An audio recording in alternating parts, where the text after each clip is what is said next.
Recording in Hello, progress. and a very good evening to all the viewers. This is really a present moment because India won an Olympic gold, that too in javelin for the first time. And we are really pleased to share this information with everyone. And today, to continue with our series of e-Gurukul, this is Dr. P.C. Mahapatra with you again, a teacher par excellence. And he is going to deliver his experience on the surgical complications in obstetrics and gynecology. And he'll try to give you tips and tricks in solving the dilemmas. So this is the 16th episode in continuation. And we wish that there would be many, many more with all the, good wishes from the viewership and blessings of Dr. P.C. Mahapatra. So, sir, we request you to please start your deliberations. Thank you, Dr. Diwan and whole team of Juventus for this endeavor. I think you have rightly told that, yes, India is proud of that, and you have given a very good news. And I hope India will celebrate that. Never before it has got it. And I'm not an Olympiad, but I'm basically a teacher. And that's why I will focus attention to the teaching part, and especially to the subject of obstetrics and gynecology, which I'm continuing for the last of 15th episode. And now, today, I welcome all of you, all my viewers. As before, I think I'm really glad that the viewers, my fellow gynecologists and my students, my colleagues and everybody for this episode 16. And it's a Juventus initiative. As usual, we go for the common theme about surgical skill transfer and solving clinical dilemmas. And this time I have taken a different, I think, aspect and bringing greetings from the place of Lord Jagannath. I think this particular episode is dedicated for the complications, the surgical complications in obstetrics and gynecology. And basically, I will focus my attention to the gynecological part because I've already discussed many things on obstetrics, particularly the post-cesarean complications in my previous episode. And these surgical options, the tips and tricks and solving clinical dilemmas will be really dealt with, particularly for common gynecologists facing everything for that. Is it not audible? It's audible, sir. Slideshow, please enter slideshow. Yes.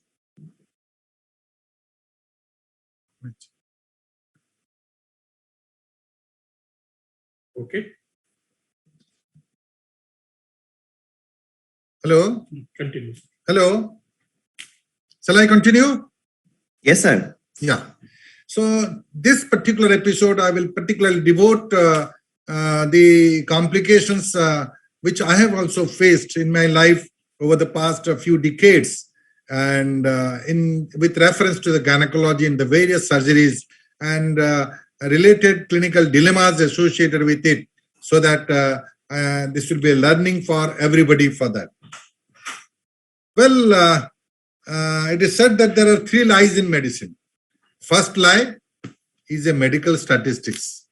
Second is complications of surgery. Third is results of IVF. These are the 3 lies in medicine which all gynecological and surgeons and obstetricians must have realized this. And it is the usual practice to hide the complications and project the success. I think this session is completely reverse. Absolutely, unless we lessons learned from the complications, we cannot progress. And that is the main purpose for which, as a teacher, I will share many of my experiences and how to deal with that. And all of you must have faced the same thing in your day-to-day practice for that.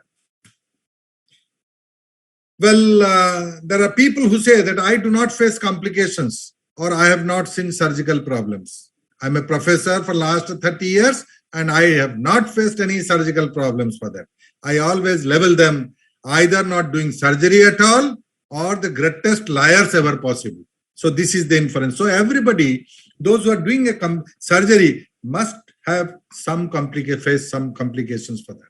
But you have to learn it, you have to prevent it, and you have to reduce the complications. Minimizing complications and maximizing results is the ultimate motto of every surgeon, every gynecologist for that. Now today, I will have a focused areas on these particular three main aspects, because surgery, perioperative, is usually preoperative evaluation counts, intraoperative events, what are the problems that can encounter and how to prevent and manage the complications, and post-op management. These are the three focused areas I will just enumerate, and followed by some of the videos which I will just share with you. Now coming to the pre-op evaluation. The pre-op evaluation, first and foremost, is the genuinity of indications. Surgery cannot be done at your own whim. It is not the mood of the surgeon, it is the need of the patient. Never with the mood of the surgeon. That genuinity of indication is absolutely necessary, and you should be more scientific and rational whether surgery is indicated or not. I have earlier told that it takes 5 years to learn and do the surgery, but it takes 25 years to learn and not to do the surgery for that. So genuinity of indication is very, very important. Then about the second important considerations, type of the procedures. So pre-op evaluation will vary according to the type of the procedures. There are various surgeries in gynecology, which I will enumerate. The type of procedures also is variable. And one of the very important thing is pre-op counseling.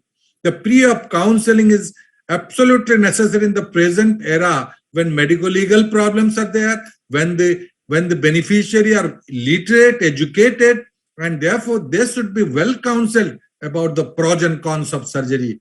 And assessment of pre-op surgical risk is there, because we want absolutely zero mortality and absolutely close to 100% reduction of the morbidity part. And therefore, a pre-op surgical risk assessment meticulously has to be done.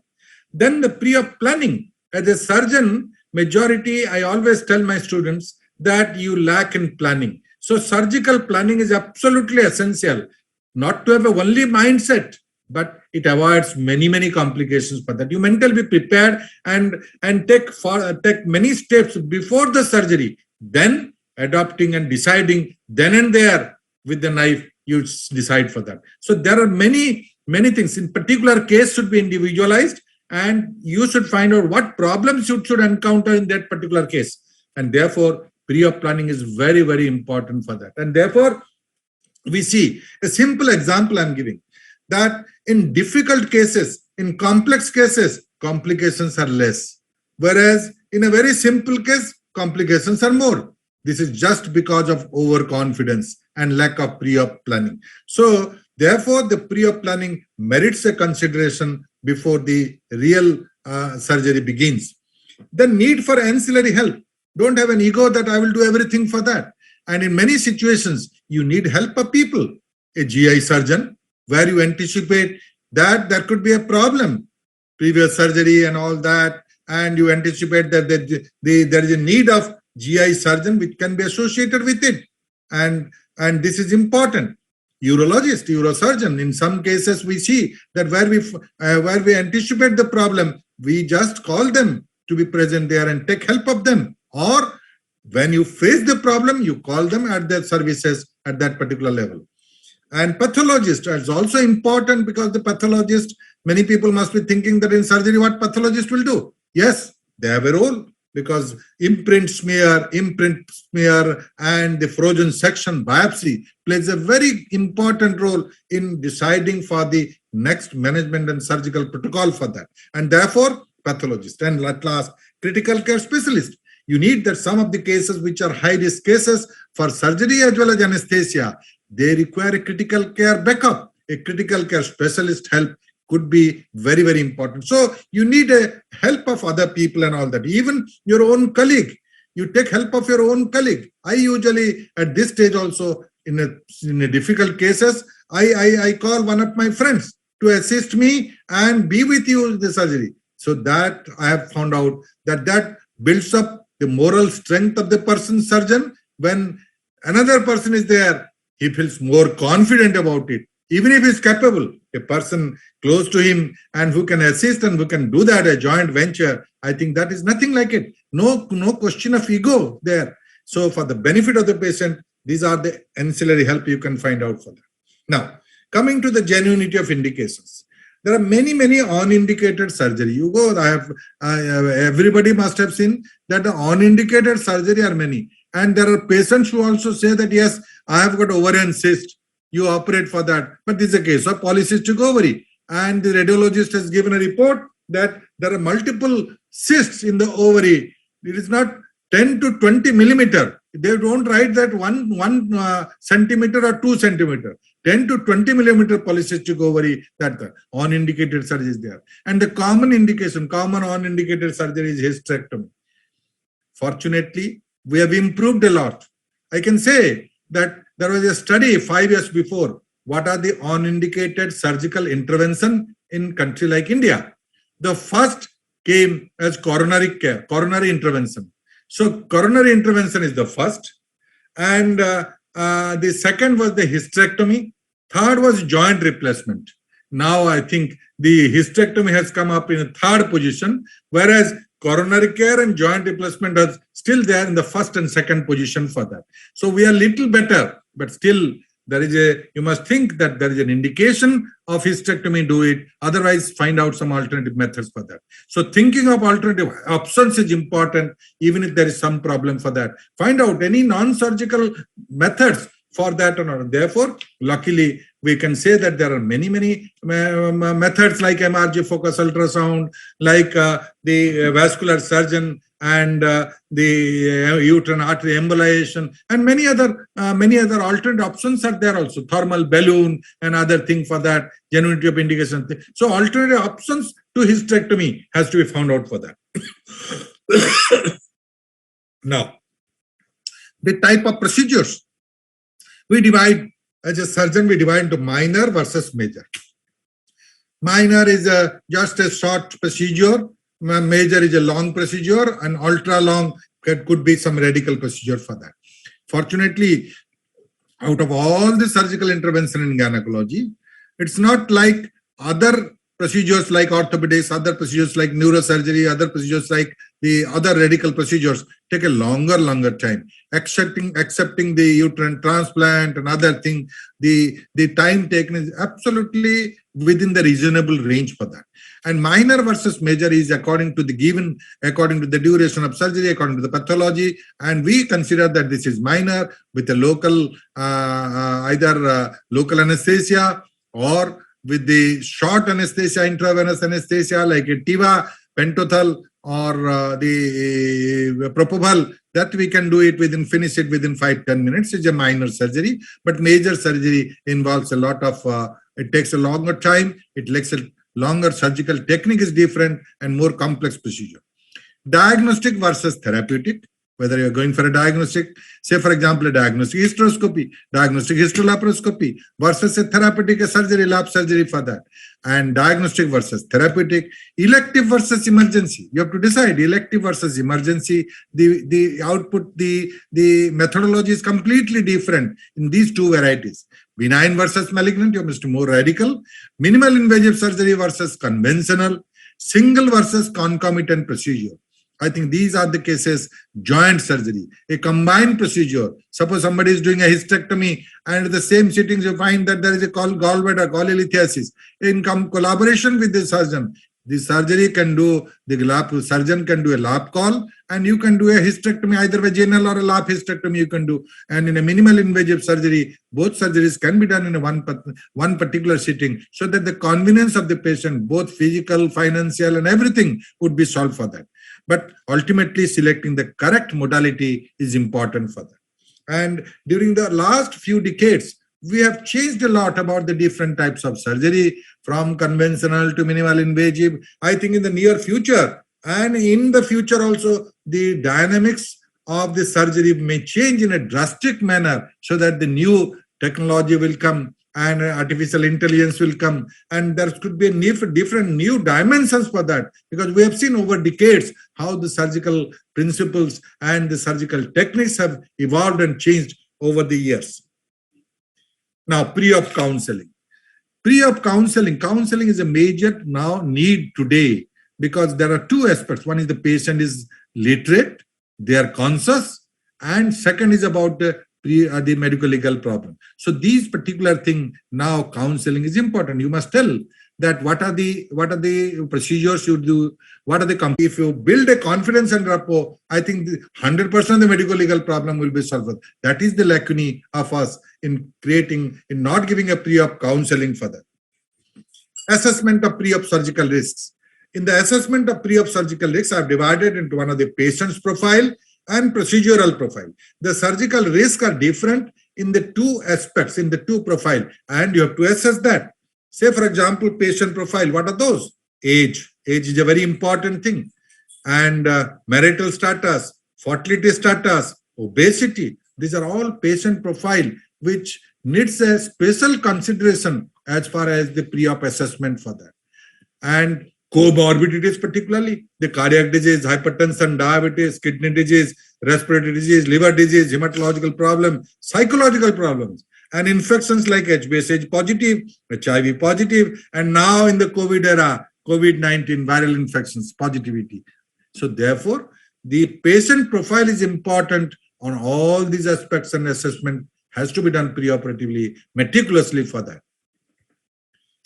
Procedural profile. Procedural profile also varies according to the different procedures. The vaginal procedures, even in vaginal procedures, all the different vaginal procedures have carrying different risk for that. You have to assess the preoperative risk. Abdominal procedures, laparoscopic procedure, robotic procedure, hysteroscopic procedures, complexity and extent of the disease. If the disease is complex and extent of the disease is diverse, I think these are all procedural profile you must record and have a pre-op assessment for that. And what are the exact procedures you do it? Also, depending on the procedures, the risk also varies for that. And say, for example, simple example I'm giving. Suppose you are doing a hysterectomy and patient is asthmatic, COPD, asthmatic and all that. The choice of anesthesia will be more preferably regional anesthesia than general anesthesia. So somebody does do a lap hysterectomy and converting the patient risk subjecting to general anesthesia, I think reconsider that, whether the same risk can be abolished by changing the anesthesia and all that. Radicality of the procedure. Procedural profile, radical. If the radical surgery procedure, not only the time is important, but the risks are important because you have to do an extensive dissection of that. And therefore, this radical procedure pre-op assessment is very, very important, including the MRI and all that. We do it for extent of the lesion, for lymph node assessment, for the possible metastasis. This is important. And of course, the concomitant procedure. If you're doing a combined surgery, these are the procedural profile carries more risk for that. Now, next is pre-op Recording in progress. Pre-op investigation. What are the pre-op investigations? You know, day in and day out, you must be doing all sorts of surgery, both minor, major, ultra major, and all that. And therefore, pre-op investigation, some basic pre-op investigation is necessary. Pre-op anesthetic evaluation is also necessary. You ask your anesthetist today, there is a lot of importance on pre-anesthetic evaluation. And therefore, pre-op anesthetic evaluation is very, very important. Then surgical planning, as I've already told, you cannot ignore the surgical planning. You cannot say that then and there I will do a planning for that. And pre-op preparation depends on the fitness for surgery. Suppose you are doing investigation, anesthesia fitness, surgical fitness, whether she is fit to undergo this particular procedure or not, fitness for surgery. Bowel preparation. Luckily, there is a change in the system of the bowel preparation. Gone are the time when routine anemia was there, bowel preparation in all types of surgery, major surgery for that. Now, the bowel preparation, if we restrict it to some of the surgeries which may likely to be landing in complications of the GI tract. So these are the cases where meticulous bowel preparation, say for example, complex perineal tear, RVF, fistula repair, all these, or extensive endometriosis or adhesions involving the bowel, or radical procedure. We do have simple bowel preparation. It's not that for 3-4 days anemia and nothing by mouth and all this. We do not do it nowadays. We just even with PEGLEC is enough for that. And normal surgery bowel preparation routine is not, aggressive bowel preparation is not routinely important. Skin, same thing. Skin preparation, shaving or clipping, these are the things. Thromboprophylaxis. Now, this is important. You must assess whether there is a need for thromboprophylaxis or not. Because in pelvic surgery, thromboprophylaxis is important. In obese, Thromboprophylaxis is important. In pregnancy is important for that. So therefore, and in known DVT, thromboprophylaxis is important. So select that which are the category, and you will find out that whether the patient is needing thromboprophylaxis or not.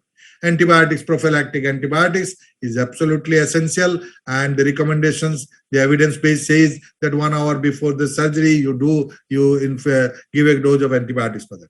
Hemorrhage and transfusion. If the patient is not fit, anemia, building up of the patient, and then do it. Unless it's an emergency. For elective cases, you build up the patient by doing it. Earlier, we were building up the patient by repeated blood transfusion. Now, say no to blood transfusion. In a routine case, in a non-emergent case, in a not the patient where there is active bleeding is not there, you can build up the patient by alternative methods. And today, now, the parenteral iron is there, you build up the patient parenteral iron, give hormones to stop the bleeding, and do the surgery, shift the case for at least a couple of weeks, and then when the hemoglobin is, then you do it. If the patient is absolutely in emergency cases, radical cases, the oncology cases, there you build up the patient. Rapidity is important, rapidly. You can't defer the surgery for long weeks for that.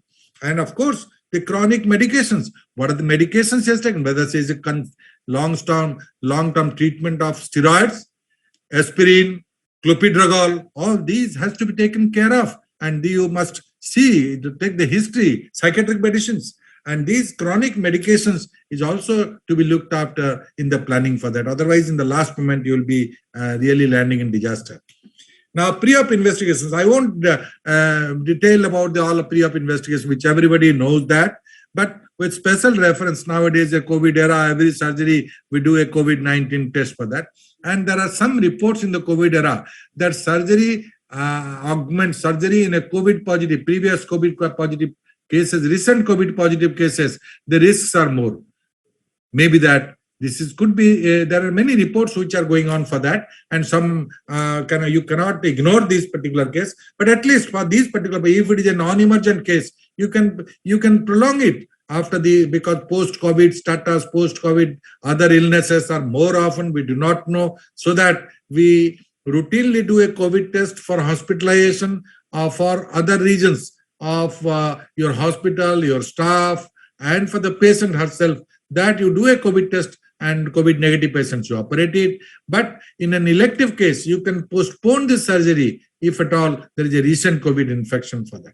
Now, urine culture sensitivity, not in routine cases we'll advise, but in vaginal cases, particularly for prolapse, when there is a cystocele, there is a pre-existing urinary infection, they're more likely to get a urinary infection. Therefore, urine culture sensitivity has to be done. Cardiologic evaluation is again routinely done for that. But a case I will again advise, a recent sonography, CCT or MRI, this is important in some cases, and tumor markers. This is important in some cases where previously you have seen about 2 months back, recent sonography, suppose there is a lesion, what is the status now? You can repeat it in some cases for that. And if need arises, you do it, a CCT and MRI, and then tumor markers for that. Now, pre-op anesthetic evaluations. Pre-op anesthetic evaluations, the clinical evaluation. You cannot ignore the clinical in the era of gadgets. Clinical evaluation is important. The anesthetist must see. And investigations, all these additional investigations subject to the particular indications of the case, you must do it depending on the type of procedure, and he will assess the risk assessment. Even in known cardiac also we do that, and the anesthetist will assess the risk of the cases in known cardiac, in comorbidities, all these risk assessment, and the preparation of anesthetist is important prior to surgery for that. Need for post-op IU setup. These are the cases. There could be need of post-op IU setup. Perioperative pain relief is important. Perioperative pain relief has to be considered. And of course, again, the counseling by the anesthetist. So counseling by the anesthetist also there. If before preoperative period, she will counsel with the patient. She will talk with the patient. That builds also a confidence. And when is the panicky situation for surgery? I remember in anesthesia checkup and all that, pre-op anesthesia, why I told that clinical is also important. I was just reading in one article where in one of the very famous hospitals, the pre-op anesthesia room is in the fourth floor. In the fourth floor, and any patient who is to undergo the pre-op anesthesia checkup has to climb up and avoid the lift.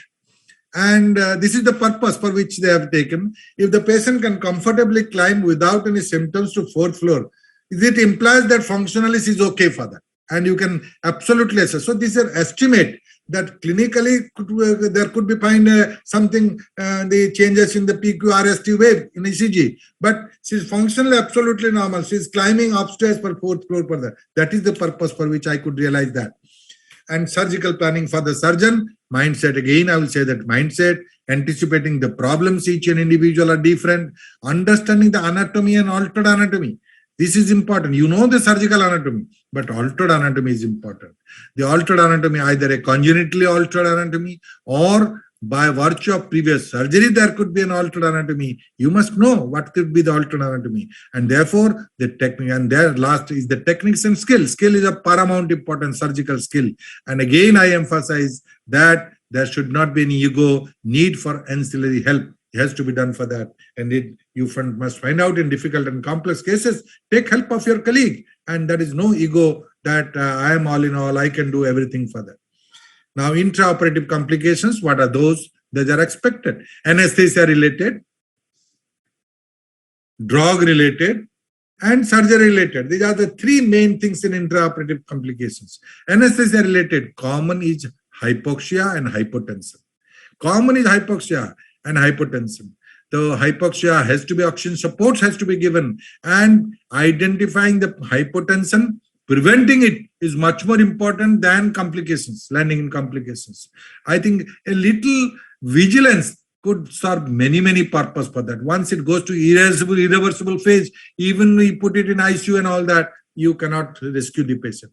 Total spinal, aspiration in general anesthesia, incomplete recovery or delayed recovery. This is very common. And in a BG center, in a BG hospital, that incomplete recovery or a delayed recovery. And before the incomplete recovery, patient is transferred to the ward. And that creates a lot of problem. That will give rise to a fatality. Awareness and pain factor. Anesthesia should give, it's not that pain relief. It's not that the anesthesia, you give it and the patient will not complain of pain. For awareness also, she should not have an awareness that many patients say that I am absorbing whatever you are talking. I know whatever you are talking for that. Awareness is there for that. And there could be pain. Internally, there could be pain. So pain factor and awareness has to be also addressed by the anesthetist. Drug-related anaphylaxis. Every one of you must have faced anaphylaxis, as me also. Lignocaine, bupivacaine toxicity, adrenaline and vasopressin. Vasopressin was really a panicky for gynecologists. And now vasopressin is commonly used, and therefore there are many surgeons are afraid of using vasopressin, and there are many reports of fatality of after vasopressin for that. But believe me, this is preventable if you take a little vigilance. Surgery related, primary for the surgeon is hemorrhage. We have seen a lot of changes in the arrest of tackling hemorrhages. There is a lot of changes from the beginning, 15-20 years back. What was there? Now there is a complete change. The electrosurgical unit has given a good, I think, drastic change in the hemorrhage for that. And no more we are taking a bite and we are suturing every vessels for that also. So hemorrhage, injury to adjacent organs. I think even if you know the altered anatomy and the anatomy, if you are not meticulous, injury to adjacent organs, that bladder, rectosigmoid, intestine, stomach, ureter. These are the main organs which is likely to be affected by the surgeons, by the gynecologists. So gynecologists are very much afraid of anteriorly the bladder, laterally the ureter, posteriorly the rectosigmoid, and superiorly the intestines. I think they are very much afraid of that. And therefore, these are all likely to be affected, likely to be involved in your process of pelvic surgery and intraoperative complications. You must first of all, you tackle not to create any complication, prevention of the complications. Then, if at all there is there, then the appropriate management of that particular setup has to be done. So intraoperative complications in nutshell, for the surgery, for the surgeon, hemorrhage is important. For the anesthetist, hypoxia is important. So oxygen support to the anesthetist and hemostasis to the surgeon. These are two very important things. If these two are adopted, majority of the intraoperative problem will not occur. Prevention and tackling pelvic hemorrhage. This is a chapter by itself. There are a lot of changes in the hemorrhage, pelvic hemorrhage, as I have already told, identifying what are the problems. So identifying there are many preoperative factors that is likely to give, so they give rise to pelvic hemorrhage or not arresting the bleeding.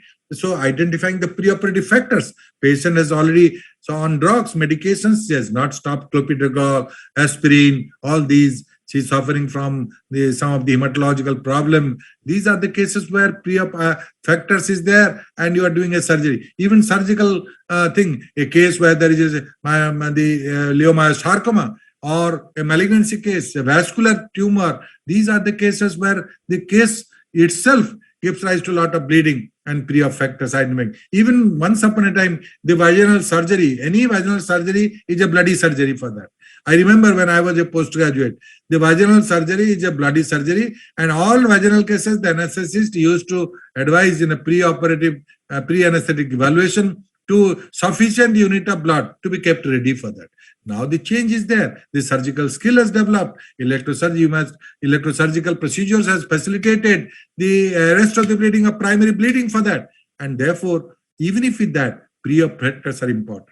So meticulous dissection in correct plane. Now the skill important. Skill of dissection in a correct plane and avascular space and fossa in pelvis. In a pelvic surgery, pelvis, luckily there are very, very important avascular fossa and space.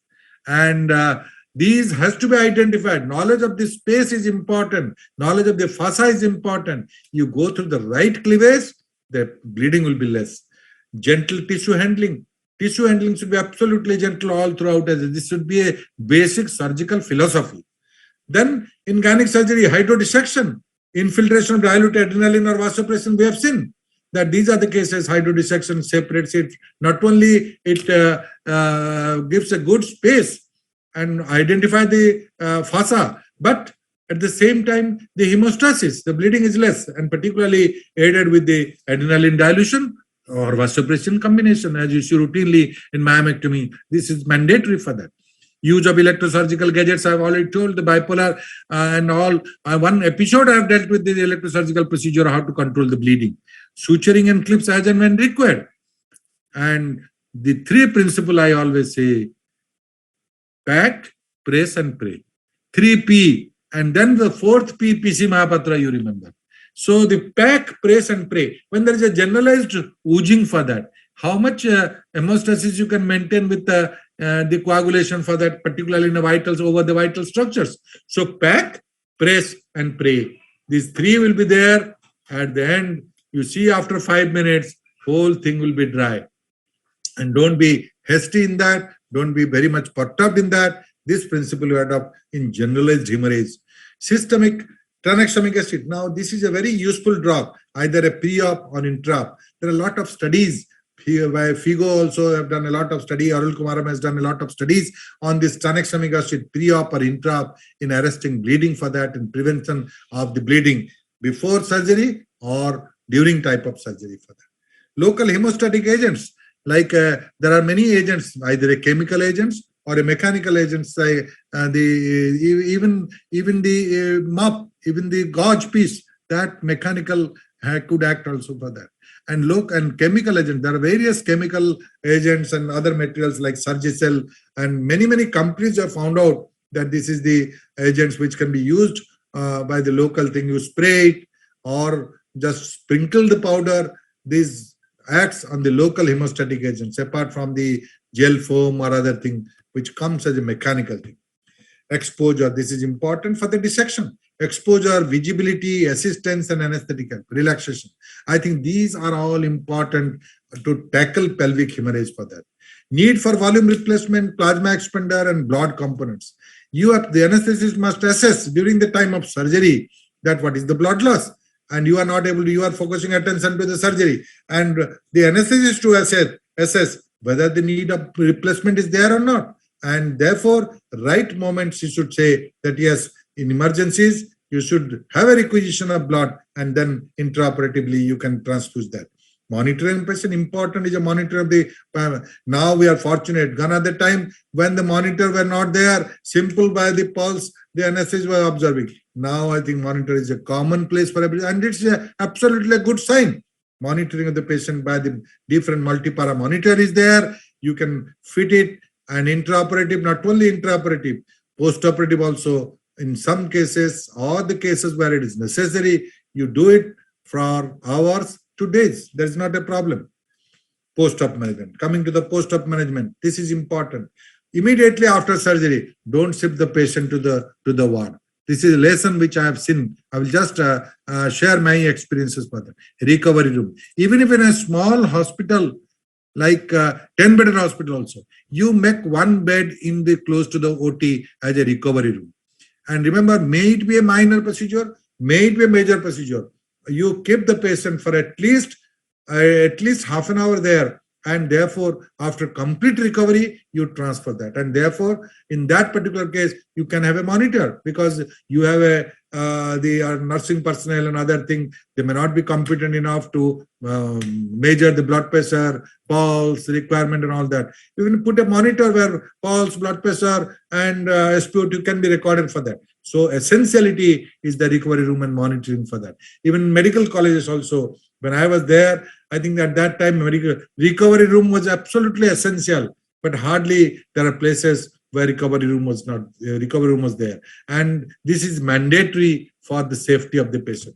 Pain management, post-op pain management, the anesthetist, you ask with the anesthetist, and don't say it mechanically. You will give the analgesics as and when required, paracetamol as and when required, the other pain relieving drugs, tramadol and other thing and all that. But starting from the PAC to the epidural or continuous epidural, pain management is a subject of the anesthetist.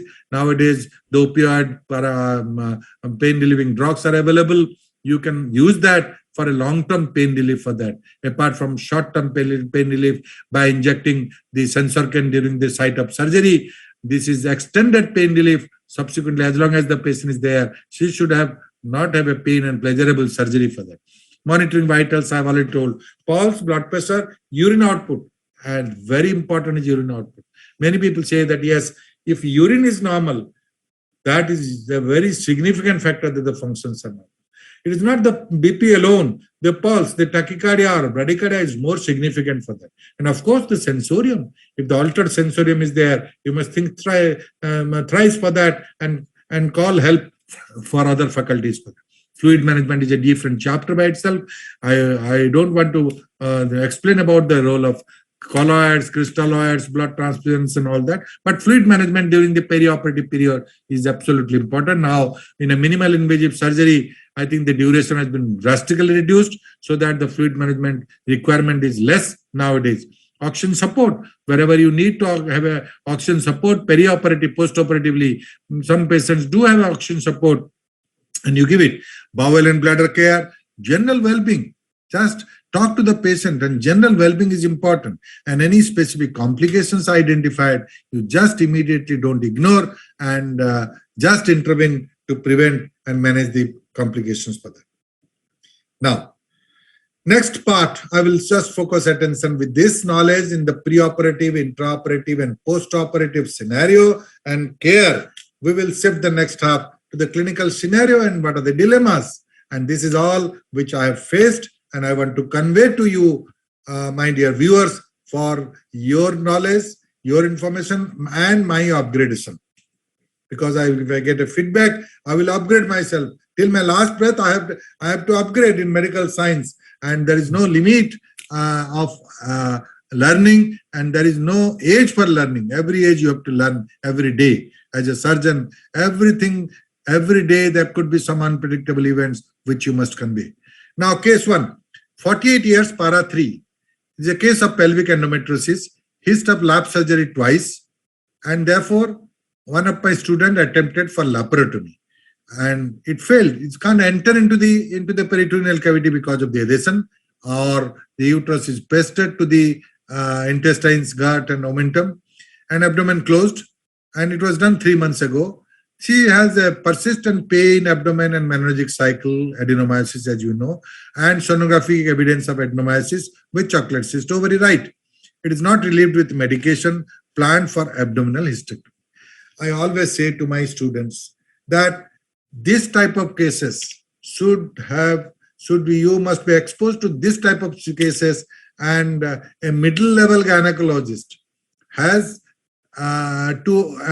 to be more subjected to this type of cases, not only to build your confidence, but to learn many things out of these cases. Just to do hysterectomy, lap hysterectomy in a simple case doesn't solve the problem. These type of cases, there is a lot of learning and lot of learning of skill and dissection. And because these are cases where problems can be encountered at every step, starting from opening till closing. Now, therefore, it needs a surgical planning and counseling. Again, patient has to be involved. Patient has to be informed what should be the consequences of the procedure. Need for help from surgeon friend. Therefore, if this particular case, you ask your surgeon friend, either he will be there, or at times of need, you call at a particular situation when things arise for that. And need for pre-op requirement of blood. These are the cases where you require a blood. Otherwise, don't operate with blood transfusion. Minimal blood transfusion is important unless it's an emergency, unless it's a blood loss, acute blood loss, unless it's a malignancy. These are the three cases where blood I will give it. Otherwise, I will try to do it without blood. And these are the cases where, exceptional cases, where there is a risk of the bleeding and all there. Either pre-op require you bring a blood, at least multiple units of blood, or at least a donor, arrangement of the donor. I keep ready for that. You don't order that you transfuse it, and donor must be ready for that. Now anesthesia is given and spinal bupivacaine has been given, and after 7 minutes of the bupivacaine, there is hypotension and BP fall to 70. These are the cases. This is usual sequence of events in a spinal anesthesia, and the variable times are there. Some hypotension immediately within minutes, some hypotension in a delayed, and some also bupivacaine lasts for a longer time. Even in the ward also there could be hypotension following bupivacaine 2 hours after that also we have observed. So this is a very important thing. A common thing about the regional anesthesia is hypotension, and therefore particularly spinal anesthesia. Epidural doesn't have that, but spinal anesthesia do have that. And these cases, what are the surgical steps? Very important surgical steps is use of Myma screw. Remember, the Myma screw has a lot of importance here. I have seen during my postgraduate or during my earlier cases, when the simple hysterectomy is done, how to hold the uterus, we ask it. With the two cockers on either side, the upper pedicle, you hold it and lift it. But here nothing is visible. Maybe that the entire surface of the uterus or a fundus, one part is visible. Rest everything is covered with adhesins. So there, the Myma screw fixation is important. You can elevate it. Fixation and traction is important. And that is also facilitating adhesons of the omentum and the gut in the posterior or bladder in the anterior. So this is a niche. Then plane of dissection closer to uterus, always closer to uterus, less damage to the vital structures for that. So this is important. And first of all, mobilization of the uterus. You have to mobilize the uterus completely, and with special precaution to bladder and rectosigmoid. This is important. In endometriosis, the posterior part is more often involved, and therefore the whole of the rectosigmoid is involved, and there's a previous surgery for that. And therefore, take special precaution in going closer to the uterus and posteriorly, and therefore you are free from the rectosigmoid. And adnexal removal. At times it becomes very difficult in a previous surgery, where retroperitoneal dissection. You go retroperitoneal dissection will facilitate the dissection much better. You enter into it and dissect the retroperitoneum, enter into and you can see clearly the ureter, the great vessels, and then dissection retroperitoneally. You can do it posteriorly, dissection for that, and therefore eliminates the risk of injury to the vital structures. Vessel sealer, a boon. Definitely a vessel sealer is a boon for these particular cases, and therefore the vessel sealer, you use it, a bipolar is more preferable, and the vessel sealer, but identify identify the structure before applying the bipolar vessels. It's not that there could be a complication of the electrosurgical burns also with that damaging to that. A bipolar can cause that. But this is all important for that. And therefore, you can see that how difficult it is to enter into the peritoneal cavity on this video. At last, we have entered into it, and we can see that the whole of the uterus. Now I can put the myoma screw. Only the fundus is visible. Nothing was visible for that. You put a myoma screw and give a traction, and therefore this will facilitate the surgical dissection also and procedure also. This is important. See how it is fixed. Everything there is a fixed. Everywhere there is a fixed thing because it's a big adenomyosis of about 16-18 week size, and then after that you just find out. Along with that, there could be myoma, and these are the cases where you just dissect it. There is adhesions in the anterior part, in the uterovesical, adhesion in the adnexal region, and posteriorly there is adhesions of omentum. You go very, very meticulously separate the omentum from the omental adhesion to the posterior part, and just while using the electrosurgical instrument, be certain that you are sure that the organ is nothing. You see there's anteriorly how much is the uterovesical pouch is adherent. Luckily, the contrary to the belief that the posterior segment there is a lot of adhesions, because of the previous surgery here in this particular case, there is also anterior adhesions and posterior adhesions for that. This is the posterior aspect. You can see the rectosigmoid, how it is adherent, and go to the closer to the uterus. As I have already told, closer to the uterus, and finger is the best dissector ever possible for that. And here the chocolate cysts are being found on the lateral aspect in the close to the uterosacral.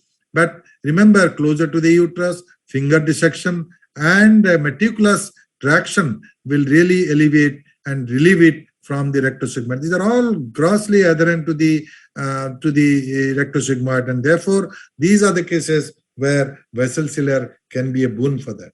So these are the adnexa which is being lifted, and this is otherwise I would have gone for the retroperitoneal dissection for that. So, but the posteriorly whole of the rectosigmoid is adherent for that. But take very, very important care, because prevention is important. Don't try to create the rectosigmoid injury.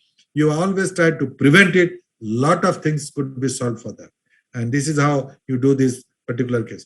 And if you're going for a laparoscopic hysterectomy also, in this particular case, a meticulous laparoscopic the surgeon will do the same philosophy. Philosophy is same, and the dissection is mainly use of the electrosurgical equipment or the ultrasound equipment, and these procedures, surgery, the philosophy is same, but the technique is just different for that. Now, managing the complications, again, hemostasis, this finding cleavage, avascular space, I've told, use of bipolar coagulation, as in this particular case, bipolar I've used it, and then cutting by the bipolar seizure, and then going close to the uterus, bowel injury. And main thing, you have to have an hemostasis, apart from the coagulation, the primary bleeders. If there is a primary bleeders, you have to either seal it with the vessel sealer or suture it. There is no harm in that. Whatever is feasible, you do it. And bowel injury, the small gut and rectosigmoid. If you try to prevent the bowel injury, if you take a proper step as the facilitating factors which I have mentioned, you are very, very confident that you are not doing complications. But if at all there is a small gut injury, if at all you find a rectosigmoid, the primary repair, the colostomy, you have to define whether you do a colostomy or a primary repair. I think more than this depends on where the location of the injury is there in the rectosigmoid, the length of the injury is there. That is important, determining whether it can be done by primary repair or colostomy. Majority can be done by primary repair of the cases when there is an extensive multi-segment injury or length more than 5 centimeters. Then only you do a bypass, the colostomy, and then do it for that. Now, use of vessel sealer, you can see here, the use of vessel sealer can avoid this particular thing, avascular and hemostasis can be maintained for that. And you use the various vessel sealer which is there, electrosurgical equipment, During my episode of electrosurgery also, I have told that how this is facilitating the surgery. The technology has helped us in not only doing the simple surgery, but the complex surgery in a very risk-free or preventive surgery. We can do it for that. If there's a bladder injury, nothing, as I have already told, repair with post-op indwelling catheter, which can be better, which can be very easily handled by the gynecologist for that.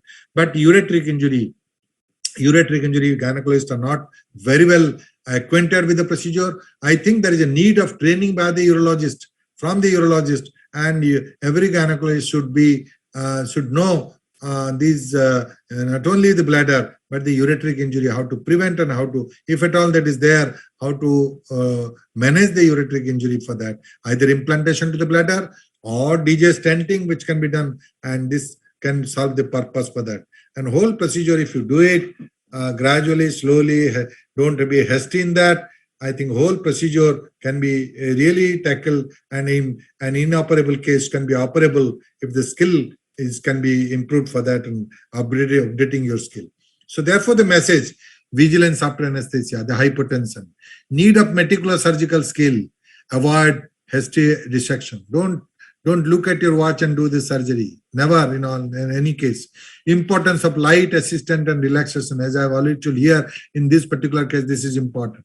And always, prime importance is a preventive surgery. That is my belief, that is my philosophy.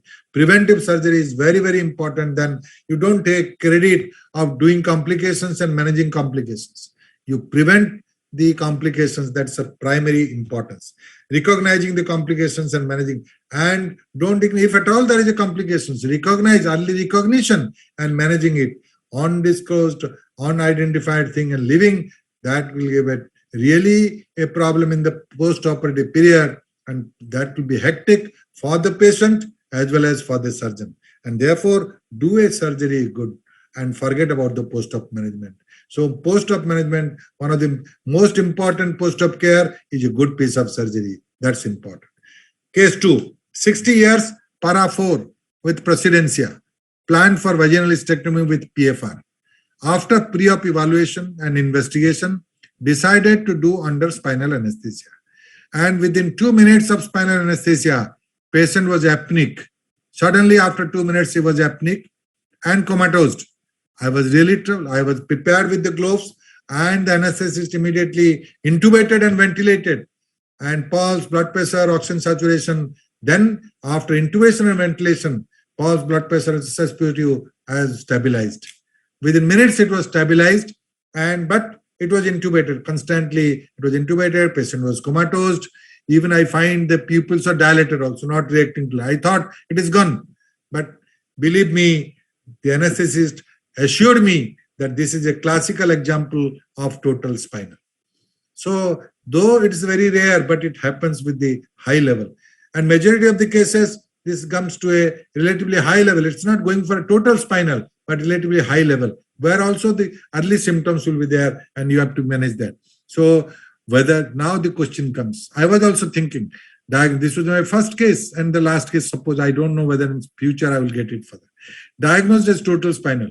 Now the question came, whether to do the surgery or postpone, how to prevent it and how to manage it.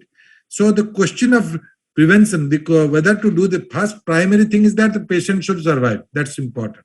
Then second is that the surgeries could be done. If the surgery is done, whether that could be done or not, I asked the anesthesiologist that no, you do it, there is not a problem. But I was really skeptical, but I had to perform it as per the anesthesiologist thing. I did it. And how to prevent it? How to prevent this position is very, very important.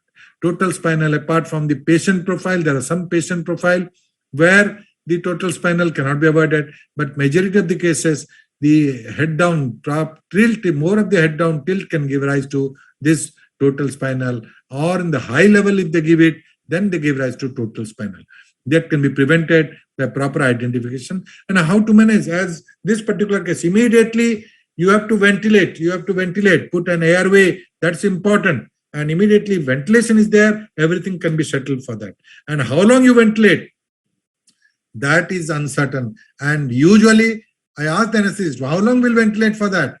He told that as long as the waning of the anesthetic agent will be there, and waning of the anesthetic agent usually come within 2 to 3 hours for that. And as long as this is the spontaneous is not there, I am not leaving the patient. I will have a ventilation for that. So perform the surgery, finished after 1 hour. Patient was under ventilator and monitor, still the same condition. Patient was still, but at least with the ventilation, the vitals were maintaining, pulse, blood pressure, saturation were maintaining. And I was just thinking and praying, God, what will happen? This is my first case. But after 3 hours, she recovered spontaneously. All of a sudden, the patient woke up. I was surprised. How is that? And transferred to the ward. I asked the anesthetist, you are right. I didn't expect that this could happen. He told that, yes, this happens, but you have to manage the case, maintain the ventilation, the airway, till everything is normal and the waning of the drug effect is there. Then there is not a problem for that. And that particular few minutes is important. Immediate putting the tube, endotracheal tube, and connecting to the ventilation is important for that. So the message, total spinal is uncommon, but everybody must have experienced. Level higher up, there are some cases which the level little higher up, it's not a total spinal and the patient is not comatose, but gives rise, the patient will complain of difficulty in breathing and saturation is falling. These are the cases, is a higher up. And here an oxygen mask support is necessary. If at all you need, there could be the intubation could be done. But primarily the airway is important, management of the airway. So managing the airway and oxygen support is the primary thing. Immediate management of intubation and ventilation will certainly stabilize the parameters. Once vital stabilized, surgery may be performed. And usually spontaneous recovery occurs after waning action of the drugs, Gilocaine or Pipivacaine, and that depends on the time. Case 3, 26 years primary infertility.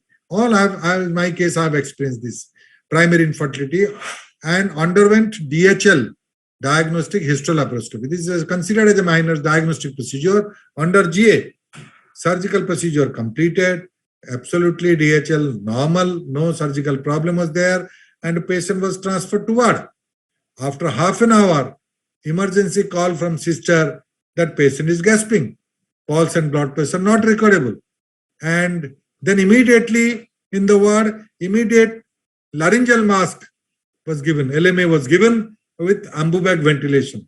And ambu-bag ventilation was done by the concerned paramedical staff, ambu-bag. And we have got a training to the paramedical about the LMA also. And SpO2 improved, pulse, blood pressure stabilized after half an hour, patient under observation with oxygen support for 3 hours, stabilized and discharged after 24 hours. This is one case, and one case I lost.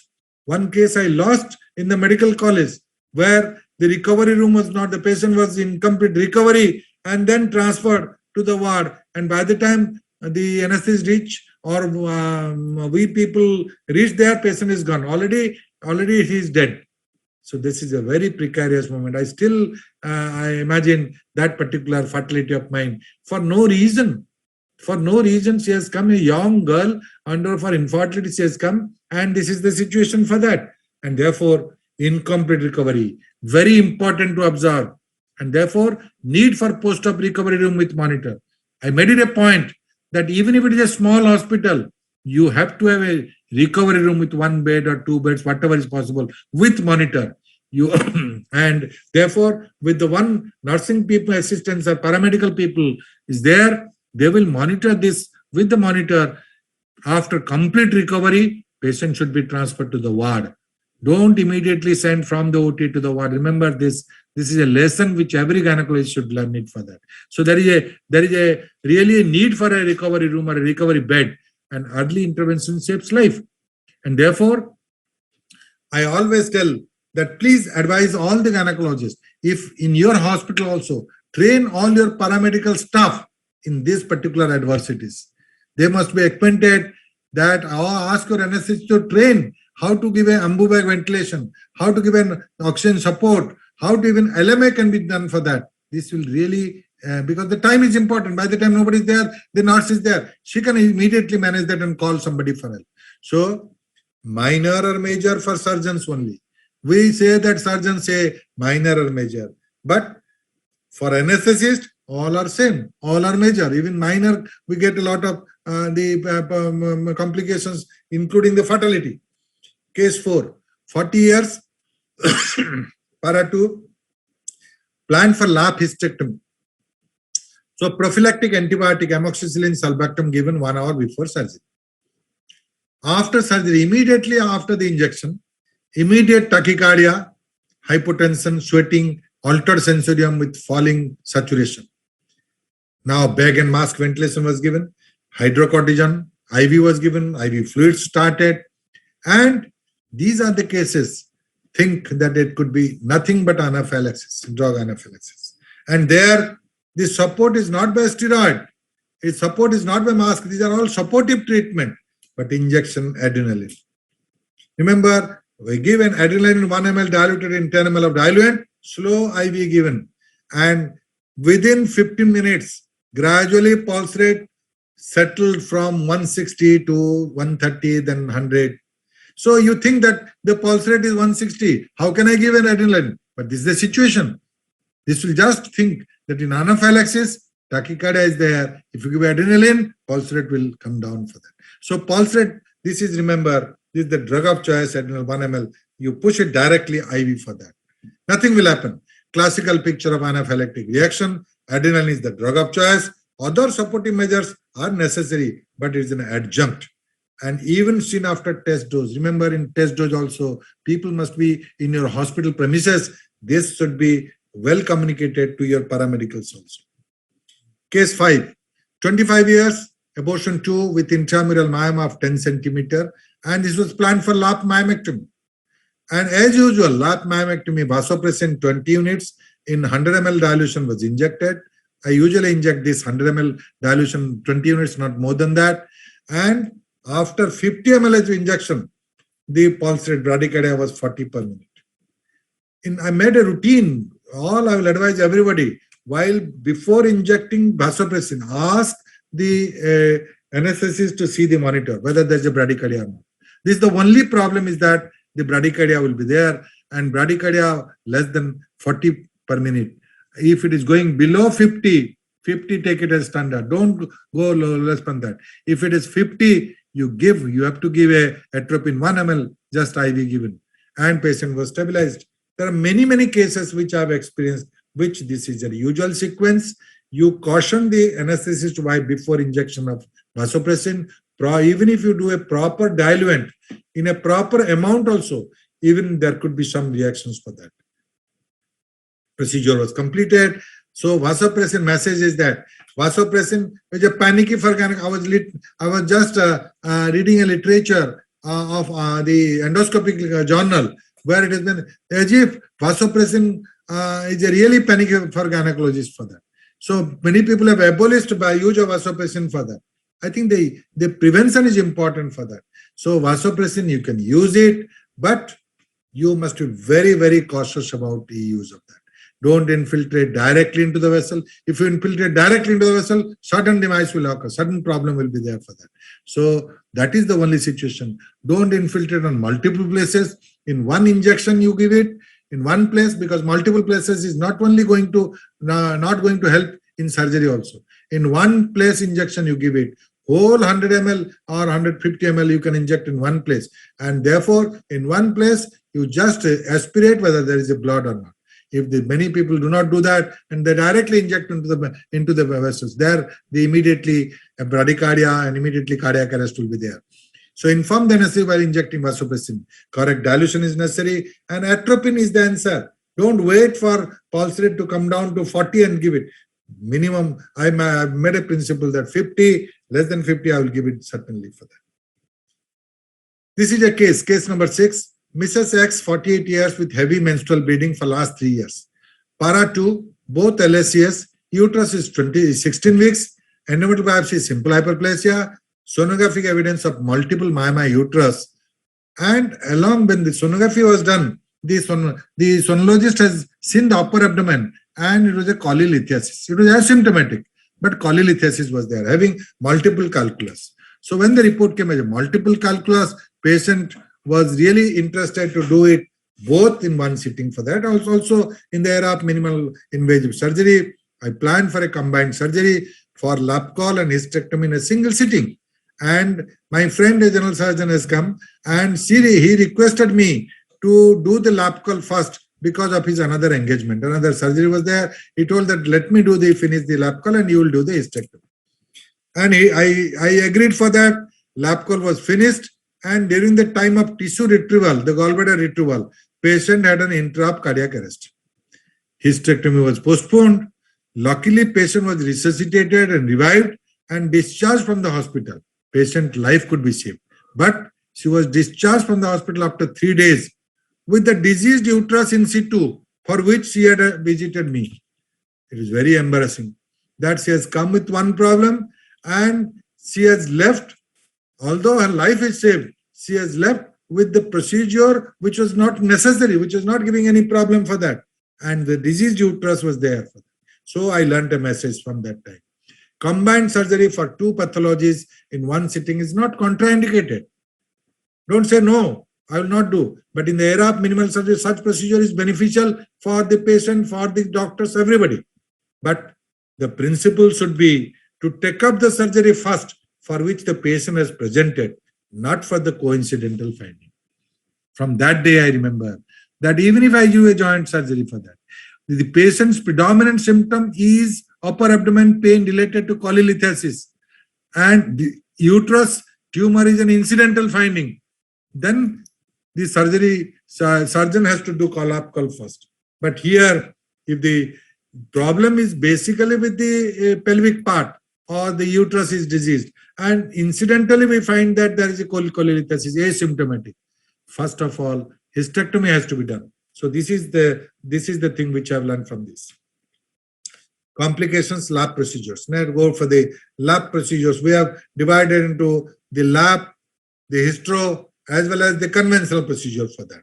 And in the era of scopes and scanners, in the arena of high-tech technology or high-tech surgery, minimizing morbidity and maximizing results. This is to aim, but at the same time, avoiding complications. This is important.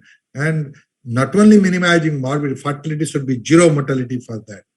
So situation 1, 28 years conceived following infertility, diagnostic therapeutic hysterolaparoscopy, hysteroscopic cannulation overdue 14 days with spotting PV, UPT positive, sonography empty uterine cavity, endometrial thickness 8 mm, gestational sac left adnexal region, no fetal pool, serum beta Hcg is 1500, repeat beta Hcg after 48 hours 1600, sonography cavity empty, gestational sac visualized left adnexal, no fetal pool, note, plan for medical management. An injection methotrexate 50 mg given, refused for hospitalization. So she refused for hospitalization, counseling done for immediate hospitalization and warning symptomatology, and advised for a review beta Hcg and sonography after 1 week. What has happened? Presented after 3 days with syncopal attack and acute pain abdomen. Pulse rate is 140 per minute, BP 70/40, sweating, abdominal distension with free fluid in the blood. Planned for immediate surgery to the life-saving procedure and emergency procedure. Sonography is massive hemoperitoneum. This is a classical example of the ectopic pregnancy, tubal rupture, which in one of the episodes also, many ectopic pregnancy, different types of the ectopic pregnancy, I have also conveyed this. And this is an example where the surgical complications could be avoided by taking a certain steps for that. And that tips I will just convey today with that. So here, you remember that the patient is already in a peripheral circulatory failure, but you have to do an immediate intervention. And don't wait for blood. You ask the multiple unit blood transfusion, but don't ask for blood and then only you can go. Immediate resuscitation has to be done with the fluids. And then immediately you have to arrest the bleeding. First and foremost is that. And there was a really, you can see the left tube. There is an active bleeders apart from the hemoperitoneum. The left tube was bleeding. Left tube was bleeding actively. And therefore, this has to be tackled first. So arrest of bleeding is important because this is continuously bleeding and there is an active bleeder has to be really tackled immediately. And then peritoneal toileting and all that could be done. So this particular case, we learned many things for that. What we learned? Need for immediate surgery as an emergency, arrangement of blood or auto transfusion. If at all possible, this can use it. Pre of plasma expander and fluids, immediately you give it because the blood pressure was 70. Arresting bleeding is the primary surgical step. Reducing intraoperative timing of surgery. You have to finish the surgery as early as possible so that the anesthesia part and other things is subjecting the patient for anesthesia for a shorter period. And most important, when you see your patients like this, you lose your normal temperament and becomes altered temperament, irritable, nervous, stressed, and all that. But remember, these are the cases. You have adopted the profession. You have to manage yourself in addition to managing the patient. Cool temperament, steady procedure, confidence. If you have it, and that is the key to success for that. Maintain this particular key thing in all types of surgery, emergency surgery, and that is the key to success. Now, these are some of the complications in laparoscopy. When we put a varus needle and then go through that, and you find that these are all typical of omental emphysema. Luckily, you inspect whether there is an injury to the vessels of the omentum. There's nothing but here we find the typical omental emphysema all around. And here, remember that the faulty technique of introducing the varus needle, and varus needle here, the case must have been shown, the endoflutter must have been shown a level, in borderline level, like 10, 11, 12, like that. So definitely it has gone inside the omentum. It's not a free, unless the free flow is not there, and it is about the less than 8 millimeter intraperitoneal pressure. Don't try for the different level and just lift it. You have gone too deep into it, and lift it and find out the pressure, whether the pressure is less or not, and that by that you can prevent it further. Now this is another example. This is a classical example. You have done a varus insufflation. See the abdominal parietal. The insufflation, the distension is not proper, and you find whole of the abdominal parietal is full with the gas. Why this has happened? Again, this could be prevented for that. See, these are the cases where it can be easily prevented for that. So normally what happens? You put it and connect it to the gas. So normally it has not gone inside the peritoneal cavity, and you connect it to the gas. So when there is a suspicion, don't put it. Put the scope and find out whether it is extraperitoneal or not. And commonest thing is that you immediately put a scope and connect it to the gas. So remember, switch off the gas, and after procedure and all. And if something has happened, you go meticulously deep into it and find a cleavage line. And these are, although not fatal, but these are all complications which can be prevented. Otherwise, preperitoneal insufflation, extensive preperitoneal insufflation will give us a lot of postoperative morbidity, pain, and other things. This is another case. This somehow there is this particular case, there is no history of any surgery.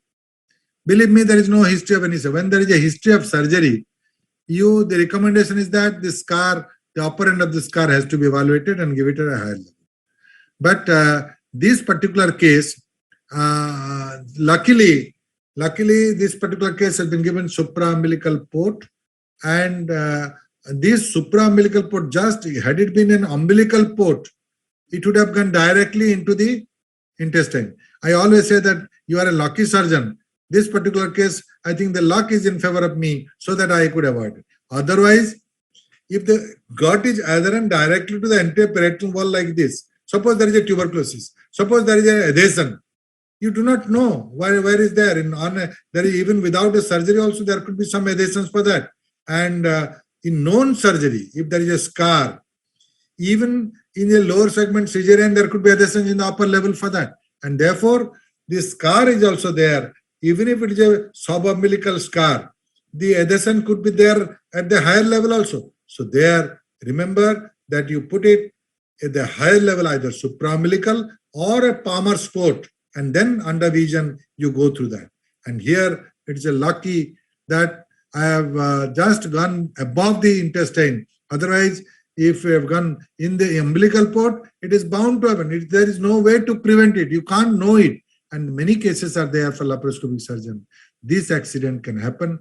You cannot prevent some of the cases for that. You are likely to go into it. Like here is another case where again you find in the umbilical port of entry, we find the whole of the intestine is adherent. I was thinking that I have already damaged the intestinal injury for that. Whenever I find this, I didn't attempt to go through that port. To confirm it, from the secondary port, from the lateral port, I introduced the hysteroscope, the hysteroscope, 4 millimeter hysteroscope. Everybody has a hysteroscope and laparoscope, 4 millimeter or 5 millimeter. If you have a 5 millimeter extra telescope, you can use it. Otherwise, you can use the 4 millimeter port. Here I'm in, and through that port, you inspect that. Whether you have injured the intestine or what is the extent of adhesion. That now luckily I find that only the intestine was there. With the port, there is some sort of dissection was there, and it was adherent to the port. You can see the port directly, the intestine was adherent. I think with the blunt dissection also, with that blunt dissection, just it went up, and luckily the intestine is free, and we could do adhesolysis and rest of the procedure for that. So this is how we just do an adhesolysis, release the adhesions and the gut, and gut is safe for that. This is one of the examples which I'm giving it, the bowel adhesion for that. Now, this is a case where you can see the port, and you can find by second port there is a bleeding. This is a common thing. So normally you can locate the parietal vessels, particularly the infraepigastric vessels. You can look at it. In a thin individual is possible. In an obese individual is not possible, because you cannot see whether, even if you locate the telescope there, point that, it is not being seen. But this is a case where active bleeding is there. Most often the bleeding port side bleeding occurs from the main port also, and there is a little bleeding which ultimately controlled itself spontaneously. Here you also, if spontaneous control occurs in many cases, for that you just have it. But if it is not controlled and there, then this is the method you give it. You just do a port closure needle.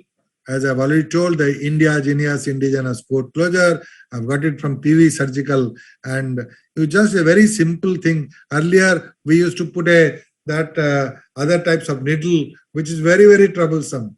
Or whole thing, you can just do it and put it under vision, and the active bleeders are there, which you ligate it, and this is one way you can control the port side bleeding. 2, 3, you can give it as per the extent of the lesion, and then this is the management for that.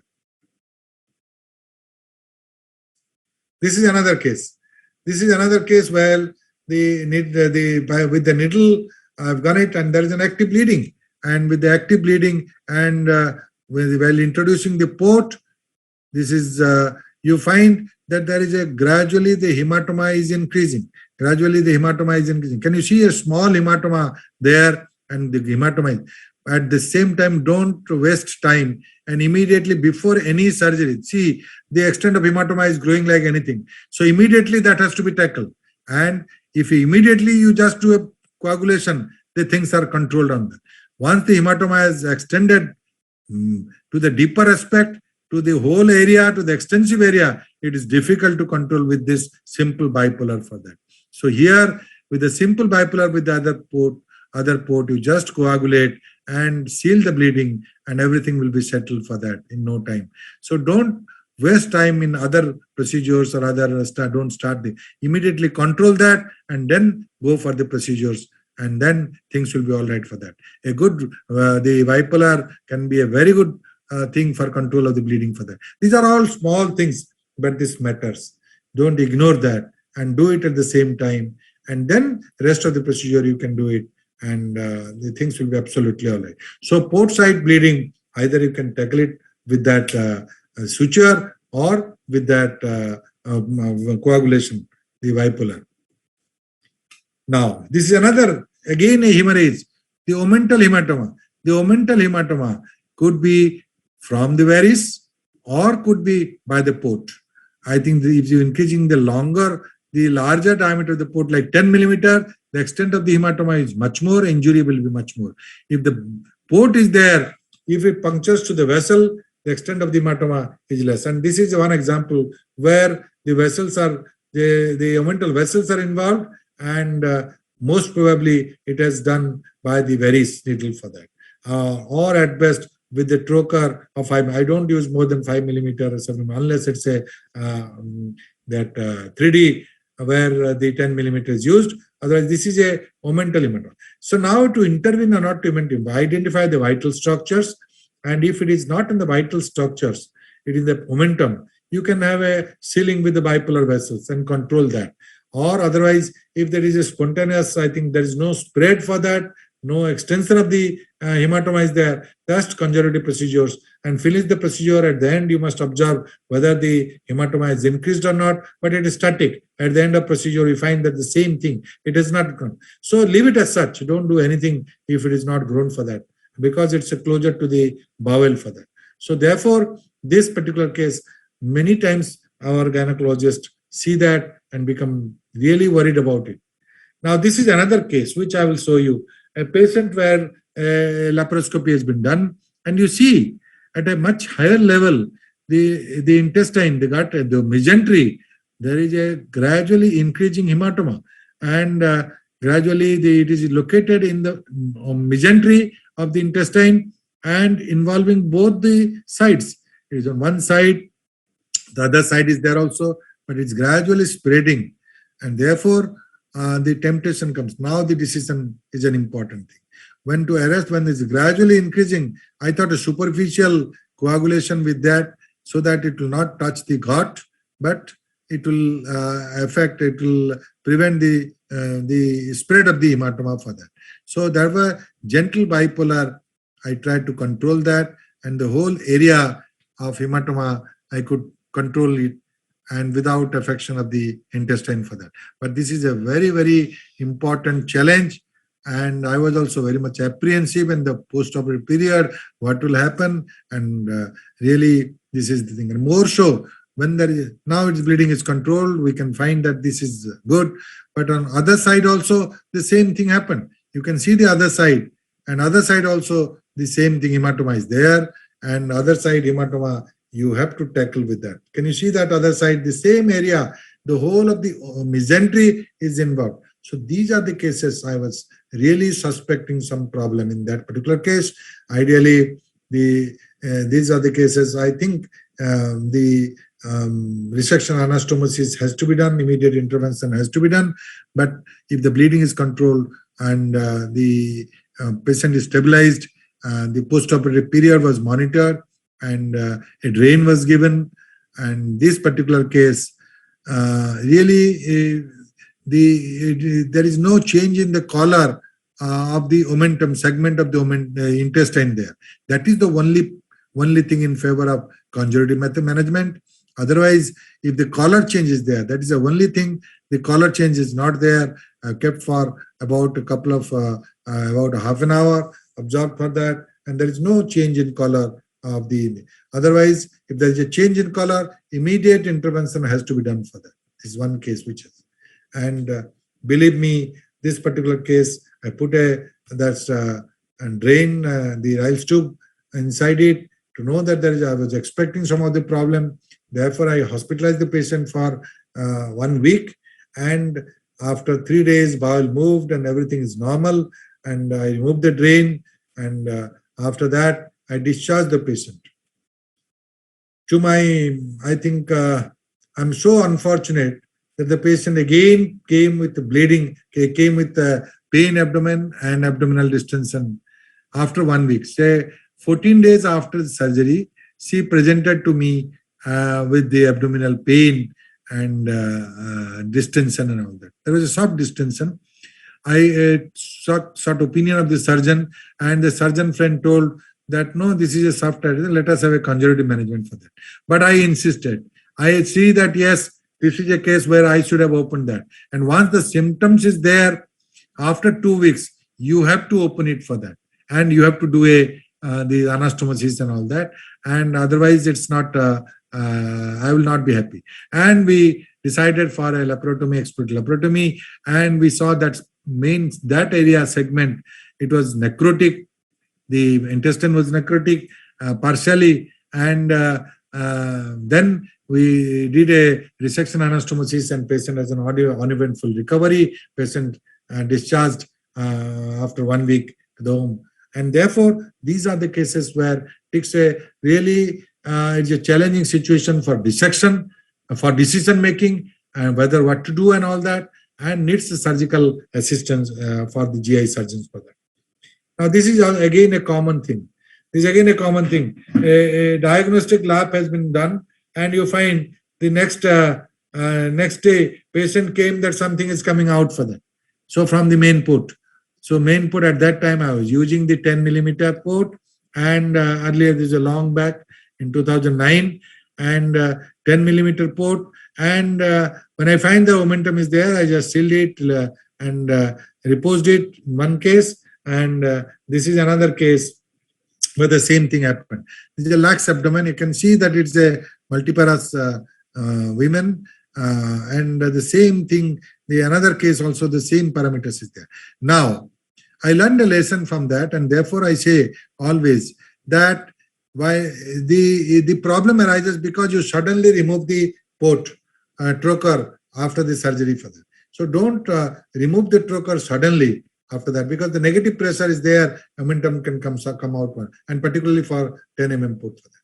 So either you put the trocar, and then with the trocar introduced, you just remove it, or direct visualization. I always remember that all cases, direct visualization. While removal, I put the camera on and collapsed it, and all the gas making it out. Then under vision, you just remove so that under vision you can see the track, and at the same time you can know that there is no negative pressure and something is coming down for that. So this is how you prevent it, and that technique is very, very important to do it.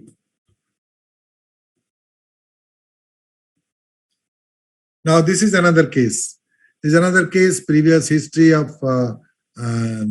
some surgery, laparoscopic surgery, and this is a case of infertility, and the surgery has been done. This is a case of bicornuate uterus, and secondary infertility was there, and there is an extensive adhesion in the bladder, in the omentum, right from the umbilicus to the pelvis.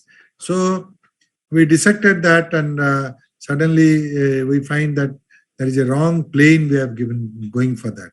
And with a lot of effort, this happens at times when it is completely, the bladder was completely adherent to that omentum. Normally, a precaution has to be taken.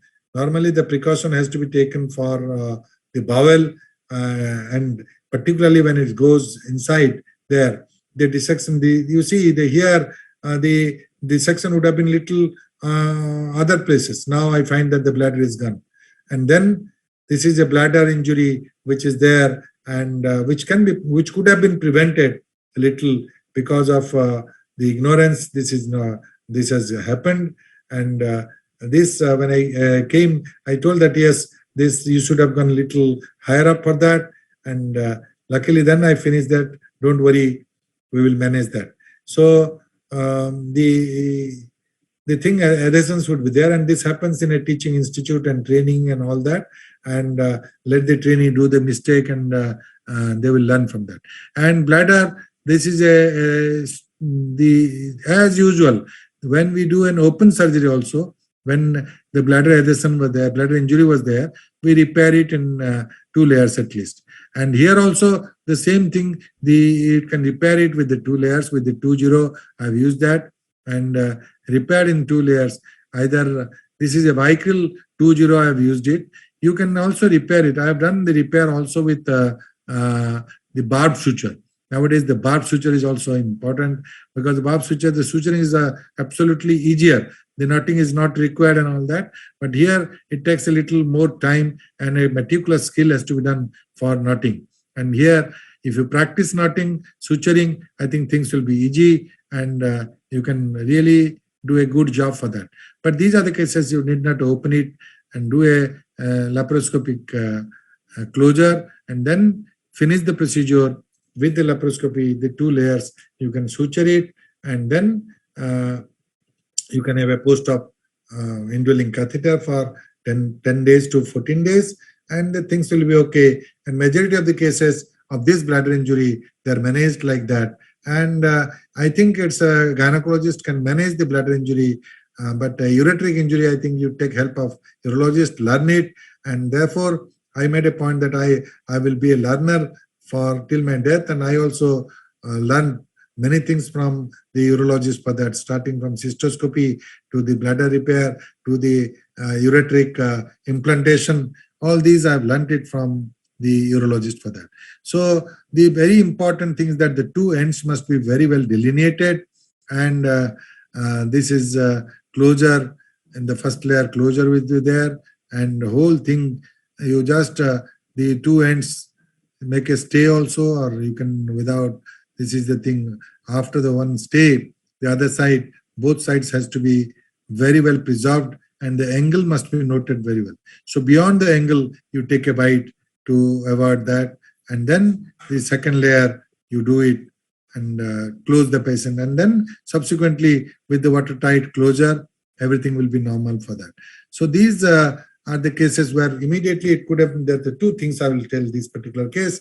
One thing is that a little meticulous technique would have avoided this particular case, and that is very important that this could have been prevented because the dissection has gone more distally. If it should have been gone more proximally. This is a retrospective thought, of course, but this is essential for that. So this particular case, the suture material is Vicryl, and after the things are open, it can be managed by laparoscopy also. So laparoscopic procedure, you can do it, and suturing, you must learn. Everybody should learn the suturing, art of suturing, and manage the case when, as and when required for that. So this is one layer, it is finished, and then the second layer, we do it and overlapping with that, and then you are being assured that nothing will happen. And with a good post-operative indwelling catheter and a drainage, things will be much more easier for that. So the knotting, everybody should learn it. And of course, I was initially doing this with the Vicryl, but particularly myomectomy and all that, when barb suture came, I always prefer this for myomectomy Vicryl. But for the bladder repair also, bladder repair Vicryl, this barb suture can also be used. That's important. And I've used it also the barb suture in bladder repair, and there is no problem for that. So this is the second layer, which is an overlapping layer, which I'm giving it, and that will strengthen the primary layer. And again, with the same 2-0 Vicryl, this is possible for that. So this is one of the cases where the bladder injury can occur in the cases of adhesions, and where you suddenly go and detect that there is a hole inside the bladder, and therefore this could be managed by the endoscopic suturing and the double layer for that. So this completes the procedure of the bladder repair injury after the 2 layers. This is second layer, the same thing, either this is overlapping that, and remember that with this overlapping, a good watertight closure can be maintained for that. Now this is another case where this is a typical chlamydia. There is a lot of adhesions for that, and both the perihepatic adhesions, and now we find that yes, focus on the pelvic side, and now we find the pelvic side, the both the I think the tube were adherent, completely adherent to the gut, and while dissecting the tube from the gut, and this is a case of a past history of tuberculosis was there, and these are the cases where tuberculosis, you cannot find a good space and cleavage for that. So here, while inoculating that, there is a injury to the rectosigmoid, sigmoid column. So both the tubes are there into that, and while removing that, we find that there is a, I think the sigmoid injury is there, although the length is less than 5 centimeter, but there is a thing we cannot leave it for that. So here the option is either you go for a laparoscopic closure or go for a open closure. So laparoscopic bladder repair, I have shown you one case. You can go for the laparoscopic closure also, but I will just show that this particular case intensive. This is the hole which you can detect it, and this I converted it into laparotomy, and just for knowledge sake, for my sharing to you, I'm just showing this technique that there is no hesitation in doing a laparotomy, but ultimately we want a good post-operative period, uneventful recovery. We want it, and we cannot leave it for that. These type of cases, when you just leave it, and post-operative morbidity and mortality will be there. And this is how you just alone you can do it without the help of the GI surgeon. You can close the sigmoid colon, because at the same sitting I did it, and there is no need of colostomy also with that. So what I say that a skillful surgeon, laparoscopic surgeon, can also do that. But believe me, this is particularly the case of tuberculosis, previous history of tuberculosis, and with the caseous material over the intestine, I didn't dare to do a laparoscopic closure. I converted it and did a proper cleavage, cutting at the edges, and removing the caseous material from the margins, and then do a closure for that. And that I find that is much more suitable than the laparoscopic anastomosis for that. So this is how you manage the gut injury for that. Now this is another case, ureteric injury, and here the ureteric injury is there, and this patient presented with the fistula, ureteric fistula, after 10 days of surgery. And these are the cases where I've already enumerated these few cases also during the time of my incontinence urological complications in the previous episode.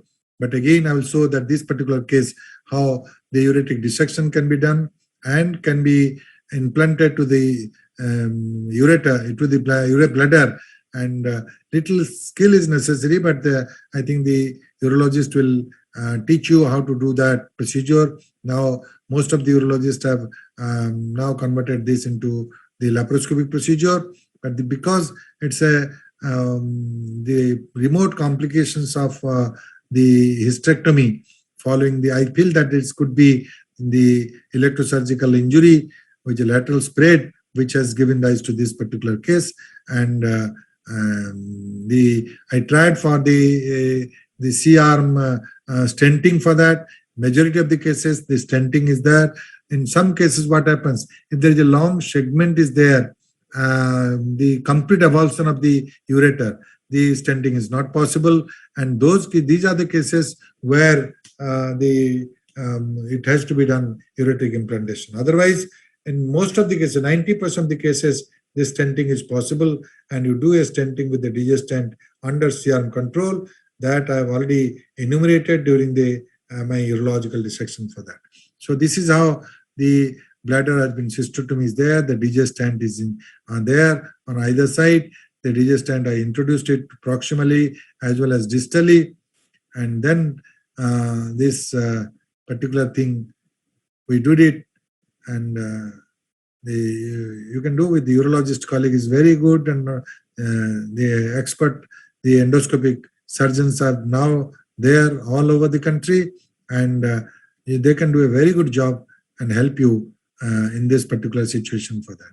So here the DJ stent has to be under stenting of this on either side, you do it, and then suture. These initial sutures, a fixation of the ureter, the distal ureter to the bladder or psoas each, and then opening the bladder wall, the cystotomy, you do it, and with the stenting, you negotiate, and the direction also anteroposterior very carefully you just monitor and suture it to the bladder, so that ultimately this could be a very good suture, and endoscopically the results are also much better nowadays following the surgery. This particular case, so here you can see how the things are there. You can go and suture it edge to edge you can go and complete the procedure with that endoscopically. So these are possible in the present context where the minimal invasive surgery can be also adopted for the implantation for that. Then at the time when it was not possible, now it was with the camera, with the suture, with the skill of the surgeons. I think it can be better managed with the endoscopy procedure for that. So this is one example I'm giving, a late complications of the ureteric injury where this could be very well tackled with that, and be very meticulous about that. And one of the advantage of this is that the vision is very good, and you can identify the edge to edge suture, and that is possible. That is possible for that, and this is really a nice. The other side TJ stand is there. Now after that, a segment of the ureter is incorporated inside the bladder, and therefore for the maintenance of the reflux, this is important. But the edge to edge is important. Edge to edge is important. You can do the procedure 3 or 4 sutures in the ureter. 4 sutures is enough for that, and that is going to solve a much more better procedure and good anastomotic with this. Then you close it, the bladder, and complete the procedure within a very short time for that. So the message I will give it that yes, we are afraid of the ureter always. The gynecologists are really ureterophobic. I think that should be there. If you are afraid of ureter, the chances of injury is less. That is certain about it. And therefore, this is the last stage where you find that the ureter has gone inside the bladder and there is no gap. This is the last stitch which I'm giving it, and this is the 4th one which really is successful. That yes, we know that yes, it could be done. So usually this is either you can give an interrupted or a continuous all around, but interrupted is much more preferable for that. And now this procedure is certain that yes, I have done the good job and the patient will be all right. And at last, you just suture the bladder and complete the procedure. Now, in the hysteroscopic procedure, complications of hysteroscopy. Complications related to anesthesia is one. Complications related to distension medium is another. Complication related to surgical procedures. These are the 3 main things in hysteroscopy. Apart from surgical procedures and anesthesia, another distension media is important. And therefore, the distension media long back we are using the monopolar, the underwater cautery where we are using, and therefore the glycine was the medium which was being used. And this was used in monopolar underwater cautery, and glycine gives rise to a lot of glycine toxicity, the ammonia toxicity, and a lot of fatalities also have been reported for that. And therefore, we have changed to bipolar, where the normal saline is being used and the bipolar resectoscope is being used. Now, the main problem of the bipolar is that the elimination of the ammonia toxicity will not be there. But don't think that bipolar is completely free of risk. Remember, in bipolar, if the amount of fluid absorption is much more, it can give rise to sudden acute pulmonary edema. So that this is the only thing which you concerns the anesthetist as well as you, that the patient will not have ammonia toxicity, but certainly pulmonary edema. The cutoff limit, if you go for in the glycine, if a fluid balance has to be maintained, and if the fluid balance is 1000 or more, in a case of glycine, it is toxic and you stop the procedure. And if it is more than 2500 per ml in normal saline, it should be, you haven't done the procedure, and risk of the pulmonary edema could be there. So these are the additional complications which you find it, and therefore the fluid balance is must. Either whether you are using a unipolar or you are using the bipolar, fluid allowance has a mandatory thing. In one case, ammonia toxicity. In another case, it's acute pulmonary edema. And related to surgical procedures also, few of the situation I will just show. Mrs. X, case of RPL planned for diagnostic hysteroscopy and cavity evaluation. And therefore, this diagnosed as complete uterine synechia. And when I came and I find that this is a thing which doesn't look like a synechia, and then you see that this is another angle where you have gone to the different route and a false passage. You see this particular case. Initially, when you introduced it, you will find that nothing is visible and the whole thing looks like a synechia. But just remove. I came and find out that yes, you withdraw the scope and find that there is a black hole above it. This is exactly looking like a synechia. There are many cases where synechia, the thing, and now withdraw it a little because there is a black hole above it, and in the above the false passage, this is a black hole where you again withdraw and go anteriorly and find the normal uterine cavity. Can you see that the normal uterine cavity is found, and that is a false passage, which is very, very common and particularly misleading for that. This is a consequence of the dilatation, wrong dilatation. So dilatation should not be forced, and if required, it could be facilitated by the misoprostol, or it could be done like this, a vaginoscopic hysteroscopy, where the vaginoscopic examination, the hysteroscopy, you distend the vagina with the vaginoscope and then introduce a small caliber of the telescope. 2.9 millimeter is much more better. You don't need to hold the cervix. Now I have negotiated with the external os, then through the endocervical canal, and then I can see that yes, hysteroscopy. Normally the whole of the cavity can be very well seen after that. Then this is a very good thing by vaginoscopic hysteroscopy is an alternative solution for that. By that you can prevent. You can see the beautiful ostium on one side, the other ostium on the other side, and they complete the procedure for that. Now this is another case. 25 years, primary infertility. Yes, yes. Mrs. Y, 25 years, primary infertility, 5 years, planned for DHL, diagnostic histolaparoscopy. Diagnostic histoscopy. Visitor named Prakash. Visitor named Prakash. Mrs. Y, 25 years, primary infertility, 5 years, planned for DHL. DH cavity visualized and immediately collapsed. Rent suspected. When you do not find a good distension of the cavity and you suspect the rent and you confirm it by laparoscopy and you find that yes, fundal perforation, dye test, unfortunately. This is the case where introduce the hysteroscope. While introducing, you cannot see the image and you can find the rent.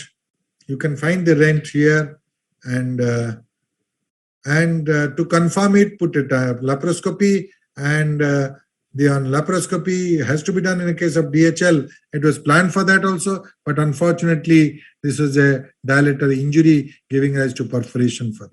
So these things can happen, and you can see that a lot of fluids are there, and you can see the fundal perforation by the dilator. It is a small caliber dilator of about number 4 dilator, and therefore the laparoscopy can confirm it.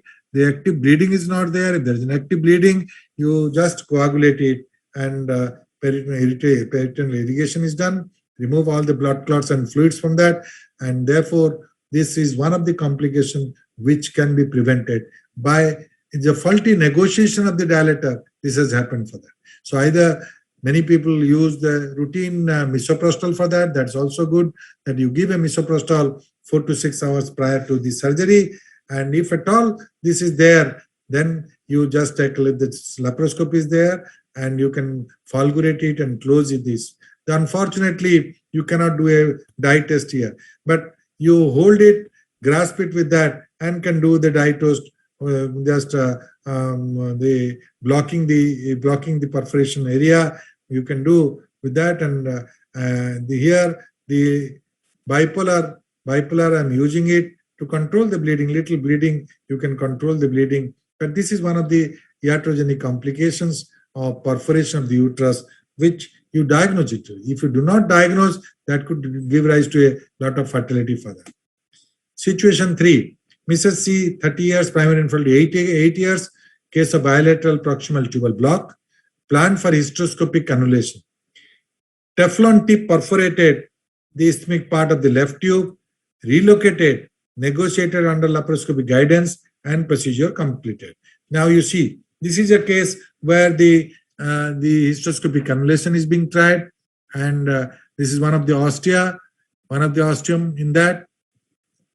And this is the indigenous hysteroscopic cannulation set, where there are 3 elements. The inner stent is there, then the Teflon catheter or Teflon stent is there, which negotiates with a soft stent, which can negotiate with that. And subsequently, under laparoscopic guidance, you just negotiate to the osteum, and under laparoscopic guidance, you see what has happened. And here we have seen the laparoscopic guidance, it is straightened, and with the left tube, you can see this stent going on, and this is the procedure where you do the hysteroscopic cannulation, where in the proximal tubal block, this is the procedure which normally inspissated mucus blocks the level of the proximal tube, and that is the cause of the proximal tubal. It's a fibrotic, it cannot be done, and fibrotic is not amenable to treatment. But this case was really a case where under vision you can demonstrate that something has gone inside, and we cannot find that it has gone inside the tube. I cannot locate where it is, and just introducing it, and after some time we can find that yes, it has find a different way for that. So hysteroscopic cannulation initially is a very good rewarding surgery for that. But here, can you see that this is gone inside the isthmus? So beyond at the isthmo-ampullary junction, it has perforated, and this inner Teflon catheter, normally the design is such that from distal to proximal, the softness varies, and but unfortunately this has happened. This is one of the complications which I have faced. I have negotiated, I have relocated it, and again finding out it has gone to the wrong cleavage, it's not through the proper lumen, and now it has relocated with that, and again introduced with the proper place for that. And now you can find that it has gone through the proper tube in the proper place, and you can find that the whole thing can be out, and under laparoscopic guidance everything is visible. And if there is a don't put more of force for that, because more of force application will really damage the internal tube, and now we can find that the whole of the catheter is gone out of the fimbrial end, and the cannulation is completed. But that particular segment, it has ruptured it, but fortunately it has for fortunately it is only possible relocation. And other times relocation is never possible. You postpone the procedure and do it in another sitting for that. But this is a unique case where I have kept it, and you can see the conformation of the dye, spill of the dye here, and partially block the tube there. Otherwise, that will leak through that particular puncture. So this is one example where this is possible. Mrs. D presented with persistent vaginal bleeding following TCRS 8 hours prior to after surgery, and how to approach and manage. This also I have told that yes, electrosurgical session, I have told that this is a cutting current and pure cutting current, and when there is a bleeding, you just touch it with the coagulation current and blend current, and that is possible. And this is the procedure. Although it's a fibrous band, at times it bleeds much, or in a case of myoma, the bleeding is much more while doing a resection. These are the cases where the primary arrest of the bleeding is through the touching it through the blend current rather than the cutting current. You change the current, identify the spot, localize where there is a bleeding, you touch it for that. Otherwise, you can use the Foley's catheter, pediatric Foley's catheter, postoperatively and arrest the bleeding. Normally, this is not being necessary if you were very careful in coagulating the bleeding points with the coagulation with the blend current for that. This is again a case of primary infertility 5 years, planned for diagnostic histolaparoscopy. Histoscopic view is completely different, and you see that this is the histoscopic view. Histoscopic view, I was surprised to find that this is the histoscopic. She has come with infertility for 5 years, but there is something space occupying lesion in the cavity, and that lesion is some physiological lesion. It's not pathological, and it is an iatrogenic complications which are made it for that. And therefore, routinely, even if you take a proper menstrual history is important. Now a beautiful gestation sac is visible. Inside the gestation sac, the fetus is visible. And I was really shocked when I find the beautiful intrauterine pregnancy in a case of primary infertility for 5 years and taken a history of last menses 15 days back. And you should be very, very cautious about it. At times what happens, they mislead the last normal menstrual period or the last normal menstrual period, or that has to be found out. If there is a spotting, you are more confirm about it. Otherwise, you lose that. I was very much disheartened, given tons and tons of progesterone, and pray God that this could be, please preserve this pregnancy for that. Unfortunately, God is great, and the pregnancy continued and delivered a male baby. I think I was very happy that this particular case, in spite of all the complications, she is being rewarded with a baby. So this is one of the cases where the complication can occur. So the lesson is, be very, very sure that she is not pregnant. If you have seen earlier and recorded that, and after 2 months you have given a history, again reevaluate that particular case for that. Now, there are other complications like the open cases, finished the laparoscopy as well as histoscopic procedure. This is a bladder injury by conventional surgery, either by hysterectomy or during cesarean, which is not a very difficult procedure. And this double layer closure can be done, and you without the assistance of the urologist also. Every gynecologist can make a repair, and with the 2 layers, you can repair it, and post-op drainage is very good for that. So this is a conventional procedure which I am demonstrating with that. Now, this is again a ureteric injury, and this is post-op ureteric injury, which is repaired by laparotomy. So one case I have shown you how to do a repair with the endoscopic procedure. This is by laparotomy. By laparotomy, you can see that if particularly those who are not well versed with that laparoscopic procedure, you can do a laparotomy also, and you can see the distended ureter here, ureteric dissection, and then go distally where the blockage is there and where is the problem during the primary surgery of the ureteric. Either is a ligation, most probably it's a ligation injury. It's not a thermal injury. It's a ligation injury where this is the consequence in that. And the same procedure you can do it, dissect the ureter, and the ureterobladder you implant it for that.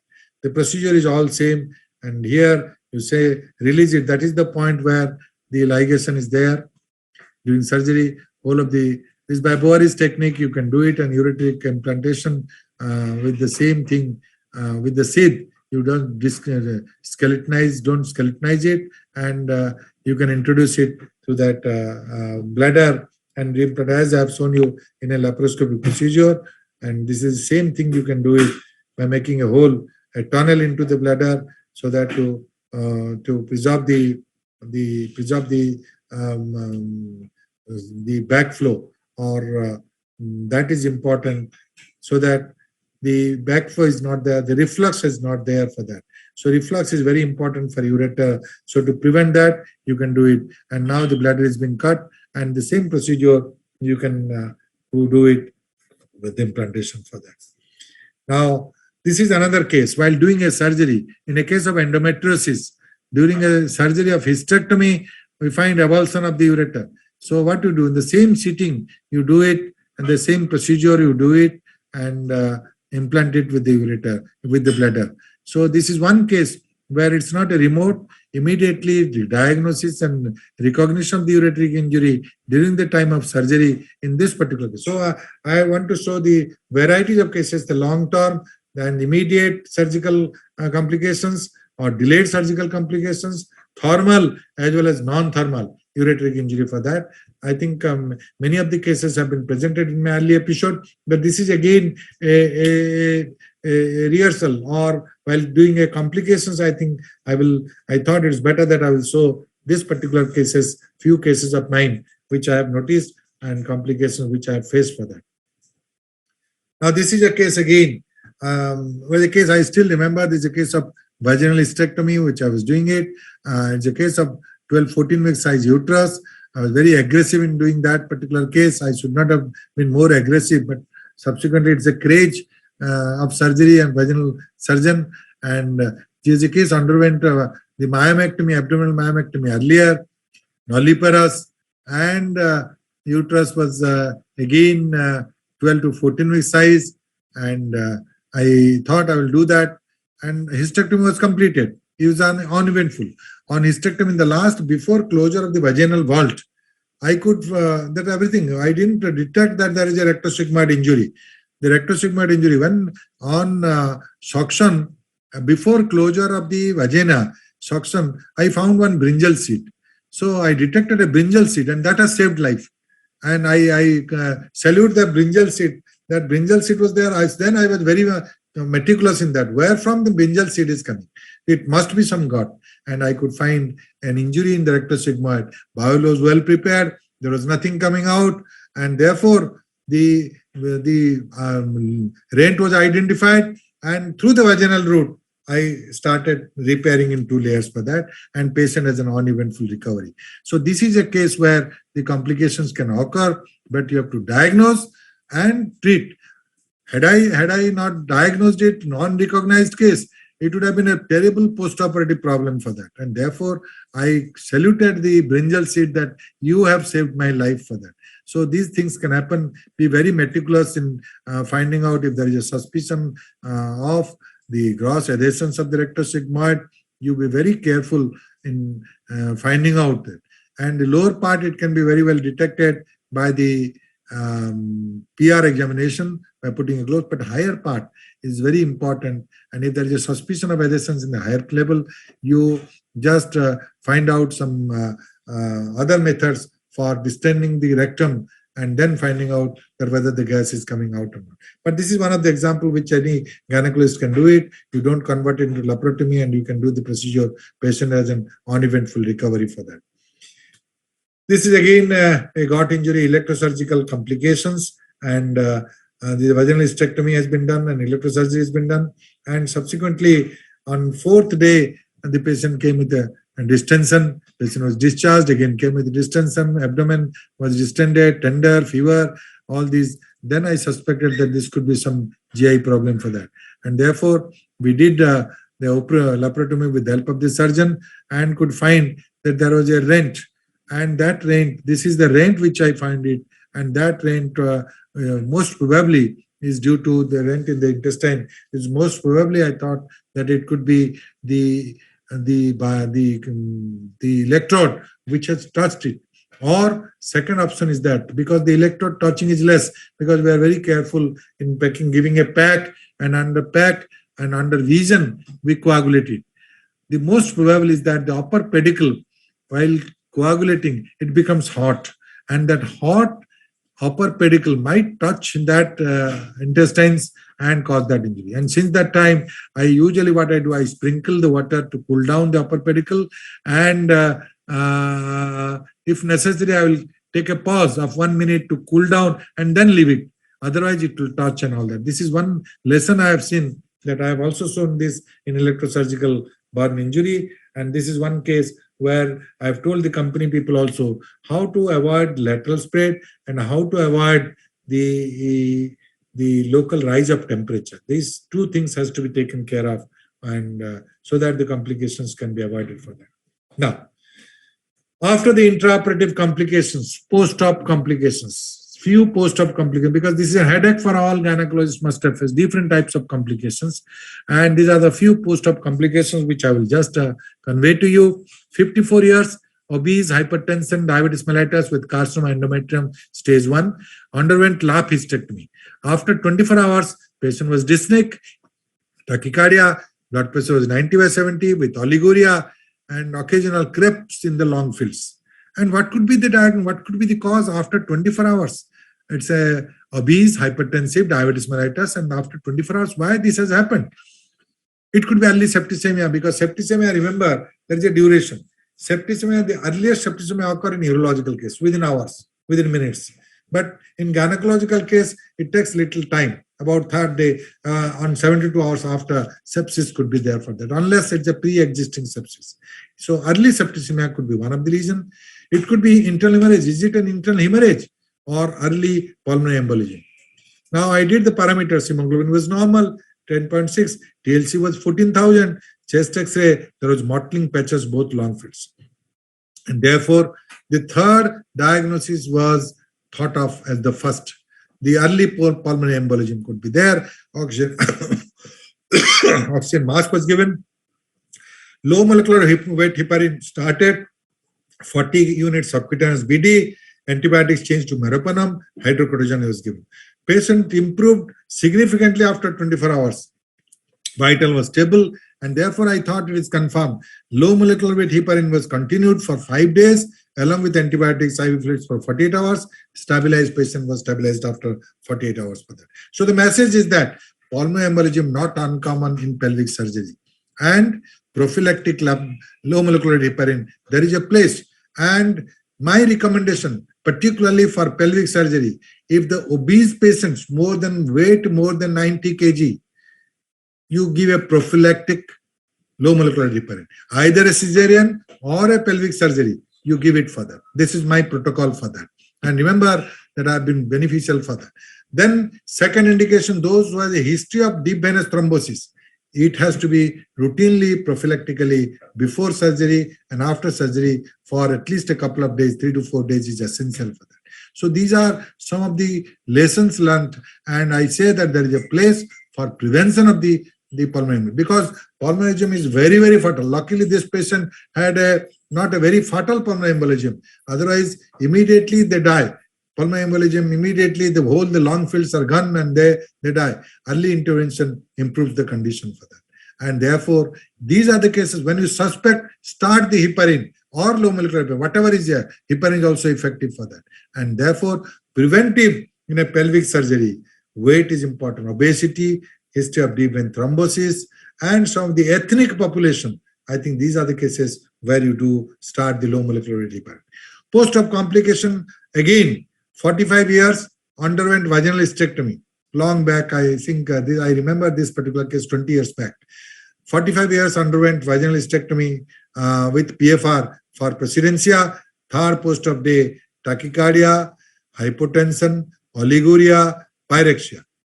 And on examination, pallor was mild, increased temperature, mildly altered sensorium, abdomen, there is a soft distension, and we changed the antibiotics to piperacillin tazobactam. CBC was raised, neutrophil was 84%, and patient didn't improve on fourth post-op day even after this injection. And the consultation of physician was done. Physician told that yes, you give an anti-malarial. Quinine, you start it for that. I was really skeptical. I thought, no, you give a quinine, it will be all right for that. But at that time, ultrasound was in preliminary stage. Only there was no PV, the transvaginal probe or transperineal probe. It was only linear. It's not a curvilinear, linear probe. And that revealed an echogenic area in the pelvis. That revealed an echogenic area in the pelvis with fine echoes. So I thought there must be some collection in that. Why the patient is not improving if it is a sepsis? So what I did in the OT, I just put a speculum, and over the bulge, I find out that yes, in the anterior repair, where the repair was done, I put the artery forceps and punctured it, and suddenly 500 ml of thick pus was drained. It was foul smelling. Treatment continued. Believe me, patient improved remarkably after 12 hours. Vitals were stable and discharged after 1 week. So this is a case where septicemia is common, but post-op sepsis has to be considered in some cases, but whether it's need for likely septic focus, if there is a septic focus, whatever antibiotics you give it, the procedure is drainage. When there is a pus somewhere, it must be drained, and surgical intervention has really a benefit on that. Only medical intervention doesn't help in this particular case. Gross septicemia or sepsis or peritonitis can be relieved for that, but frank abscess or collection, it can't be controlled with that. Now, this is the third post-op complications. 42 years para 2, both LACS, AUB-A adenomyosis, underwent lap hysterectomy, and it was a doctor's relation. And on third post-op day, pain abdomen, dyspnea, pulse BP within normal limit, chest clear, SpO2 normal. For abdomen, I find that there is a soft distension. And third post-op day, bowel sound was sluggish, urine adequate, CBC was normal, and I put it basing on the suspicion of the subacute intestinal obstruction. I thought it is a subacute intestinal obstruction, nasogastric aspiration, IV fluid given, antibiotics changed, but didn't improve after 24 hours. Rather, symptoms aggravated, more of pain. The patient frequently complain of more of pain. Pain is not relieved for that. And therefore, surgical consultation was done, and surgeon saw, and he advised for an abdominal sonography. It is absolutely normal. There was no collection, nothing like that.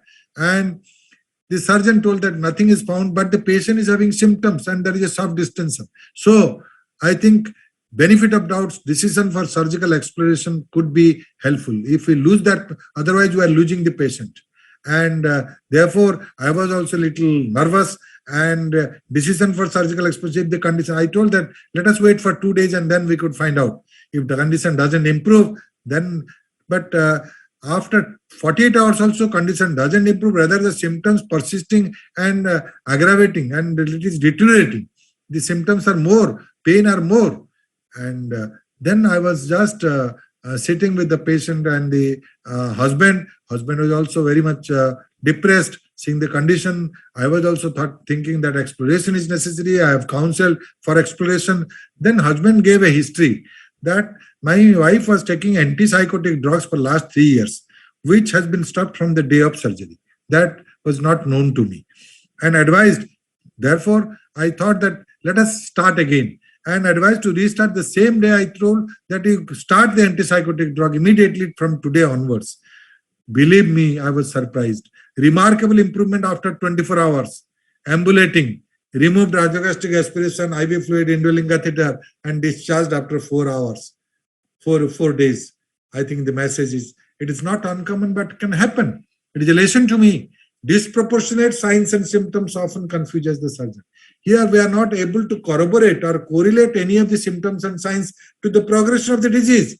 And importance of history taking is important. I had not taken a proper history. It's my fault for that. Antipsychotic treatment and unnecessary IV fluids, nasogastric aspiration, antibiotics, surgical consultation was again a retrospective thought. It was not necessary for that, because this is one of the situations where disproportionate signs and symptoms, it could be thought of functional. But in post-surgery, we cannot think of functional from the beginning for that. Now, ladies and gentlemen, lastly, I will say some of the pointers or some of the parameters of the patient really puts that under headache, or how to manage that.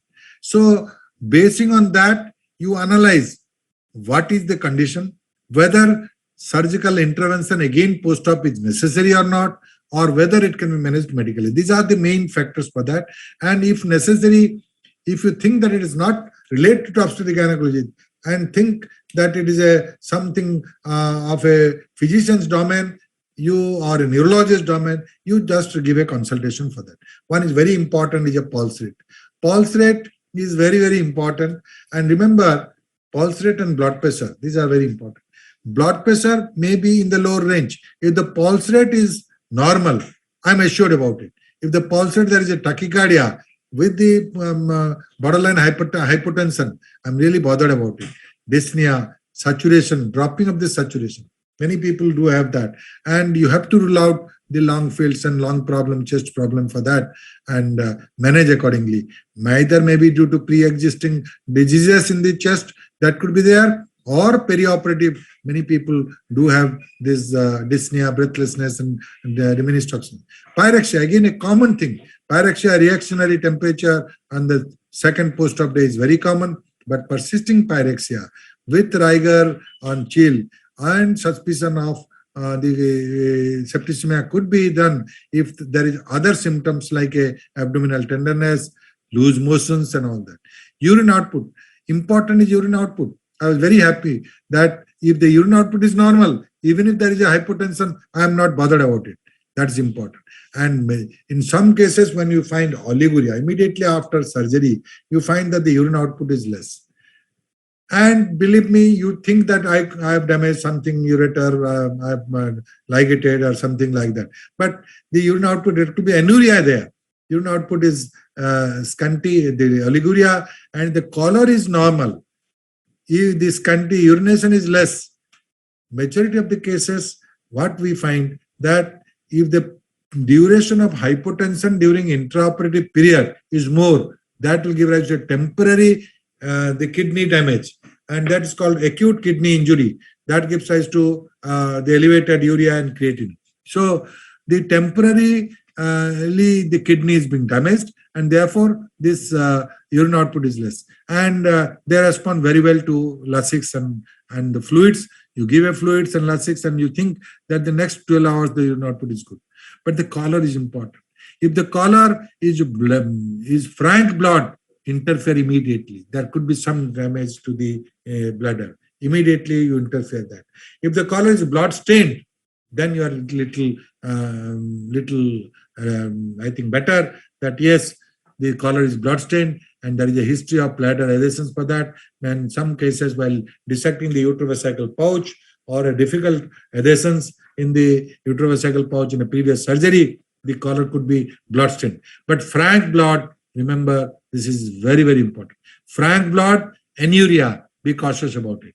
Anuria, before stamping it as anuria, exclude that there is no blockage of the Foley's catheter. Many cases there is a temporary blockage. You change and the abdomen is distended. You change the catheter and everything will be all right for that. Abdominal distension. I think this is again a distension which you really is an objective finding. Distension should not be there. And if these parameters are there, post-operative, the headache is there for that. And the general rule, remember one thing, particularly in a minimal invasive surgery, the day by day, hour by hour, minute by minute, patient should improve. If the patient doesn't improve, day by day or hour by hour, think of something and intervene there. So that is the procedure, that is the philosophy. You make it and have an analysis what could be there. Bowel movement, either the loose motion or the flutters is not passed. Both are problematic for that. Altered sensorium. If it is an altered sensorium, I think you can think of some other non-gynecological. I think consult the physician, neurologist for that. And altered sensorium. It could be there are many cases where the malaria, the falciparum malaria is there. Following surgery, it could be a coincidence for that also, giving rise to altered sensorium for that. Or some of the brain is the coincidence of something related to some neurological problem, and that can give rise to altered sensorium. Pain. I think therefore pain management has to be there for that. And pain management, and if the patient is having a pain, it will also give rise to tachycardia. And tachycardia is also, if you give a analgesic, tachycardia will be vanishing and normal pulse rate will be there.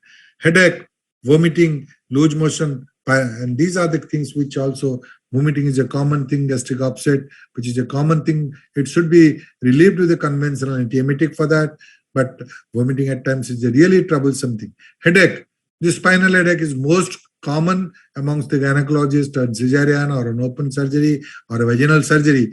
Commonly, the spinal anesthesia has been given, and the headache is very common. And there are measures to prevent the spinal headache by using a small bore needle. Nowadays, everybody is using a small bore needle, and all theoretical things about the bloody patch and all that are there.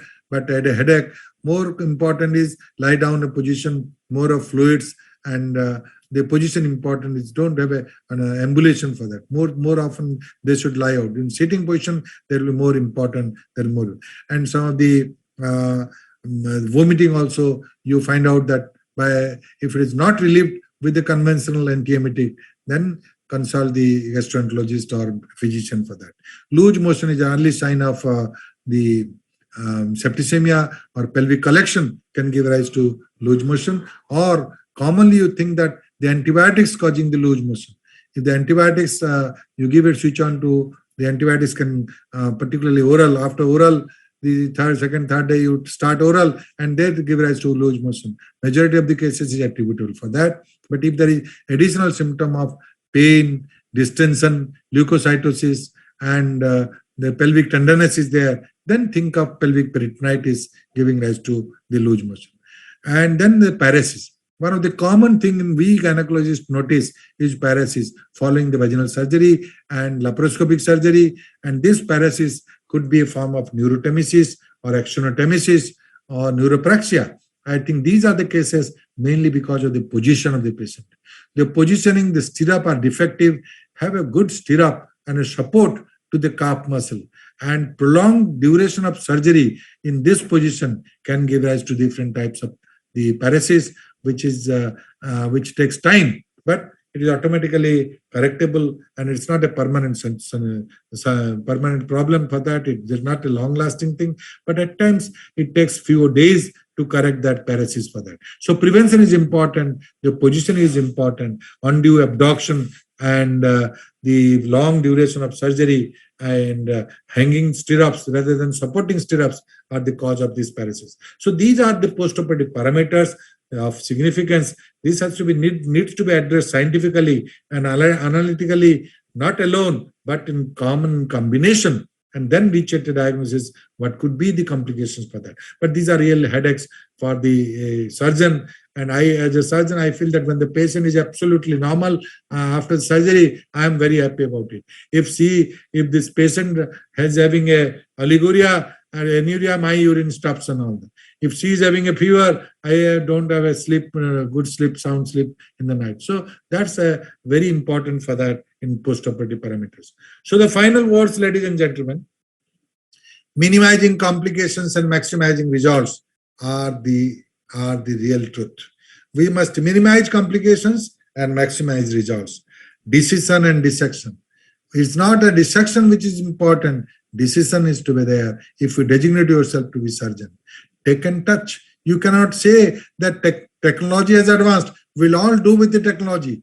Touch is also important, and combination and blend. There is a need of take and touch. There is a need of the blend of take and touch. There is a need of the blend of will and skill. Surgical will, surgical courage should be there. Courageousness for surgery. I think that by that you can be a good surgeon. And acquiring a skill from the different methods. There are methodology of acquiring skill, surgical skill. I have almost in my first lecture, I have told about surgical skill transfer in 21st century. There, I have covered everything, how to acquire a skill from the person, from the internet, from the books, from the journals, from the person. But main skill is the mentor. The mentor is important. And without a mentor, you cannot be a good surgeon for that. And assimilate, see the surgery of various different types of surgery and assimilate, synthesize, and make your own blend for that. And then only you can be a good surgeon for that. Dividends versus confidence. Always have a confidence. Don't have a dividends for that. Don't think that it's a commercial aptitude for that. It's a service attitude. God will help it. You do not have a malified intention and have a confidence in it. Confidence is very, very important to finalize this. And lastly, labor and luck. You should labor hard for that.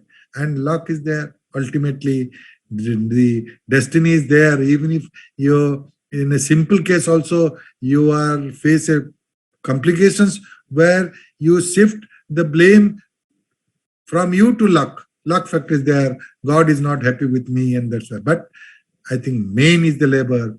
And the definition of labor, I always tell, labor, luck is labor under correct knowledge.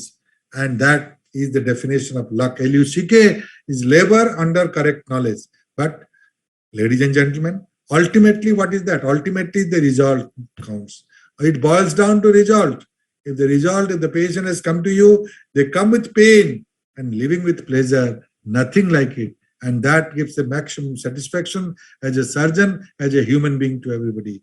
Thank you very much, ladies and gentlemen, for giving me another opportunity of 2.5 hours with you people for that. Thank you. Thank you very much, sir, for your great deliberation. And words are not enough to appreciate the efforts which you have taken. I mean, non-stop speaking for an hour, 2 hour, 2.5 hour. I mean, this is not really possible for everyone, but you have that particular skill and stamina. We salute you for that, sir. Thank you very much for your deliberation. Thank you. And sir, as usual, there are several questions which we would like to address with your help. So should we start with the question? Yeah, I'm ready. See, Dr. Tanzila Nazir from Anantnag, she's asking managements of PPH on table. Doctor, I have intentionally left a PPH for that. An obstetric part will deal with this some other thing. But see, PPH on the table. Remember, PPH on the table, we know that PPH could be traumatic, PPH could be atonic. And you must identify what is the type, what is the cause of that immediately. Because many cases which I find, they think that it's all cases of PPH is due to uterine atony. So uterine atony PPH, thinking that uterine atony, tons and tons of ecbolics have been given for that, to control that. But they ignore that there could be a traumatic PPH for that. I have seen one case where I have given an example that the labor room in the medical college, in the labor room, the duty assistant professor on duty saw a PPH, then gave all medicines, and it is not being controlled, then decided for emergency hysterectomy. And on that day, my routine OT was there. I was doing a vaginal hysterectomy there. And she asked me, sir, this is the case where I'm going for a hysterectomy. I told that you just find out what is the cause and all that. But to save life, immediately gone a hysterectomy. But even after hysterectomy, the bleeding continues. Then he called me, sir, you have to come. Then I went there, put a speculum, and find that there is a spiral tear in the vagina. And I thought, see, doctor, this is the cause. You should have put a speculum in the from the first attempt rather than doing a hysterectomy. And I started doing it. There was a long spiral tear, and I stitched it completely, lacerations of the vagina. I stitched it. Bleeding was controlled, but patient was at a cardiac arrest, and we lost the patient. I think these are the cases where you must be very, very cautious, whether it's a traumatic PPH or a atonic PPH. If it is an atonic PPH, a lot of ecbolics are there. We are routinely giving active management of third stage of labor by giving oxytocin, and a preventive is important. Majority of the PPH are created by us. Believe me, that I always say, again, the same principle of pack, press and pray. You are on the table, you are doing a cesarean, deliver the baby, and after the delivery of the baby, before as soon as the head is being delivered, give 10 units oxytocin to the drip and 10 units intramuscular. I always say 60 seconds before the complete expulsion of the fetus. And then after that, don't manipulate, wait. Many people have a habit of finishing the surgery quick and doing a manual removal of the placenta and all that. I always say, wait, pack, press and pray. And therefore, the uterus is contracted and gets a time for contraction. And after that, spontaneous expulsion occurs. And the whole thing, the uterine wound is absolutely dry.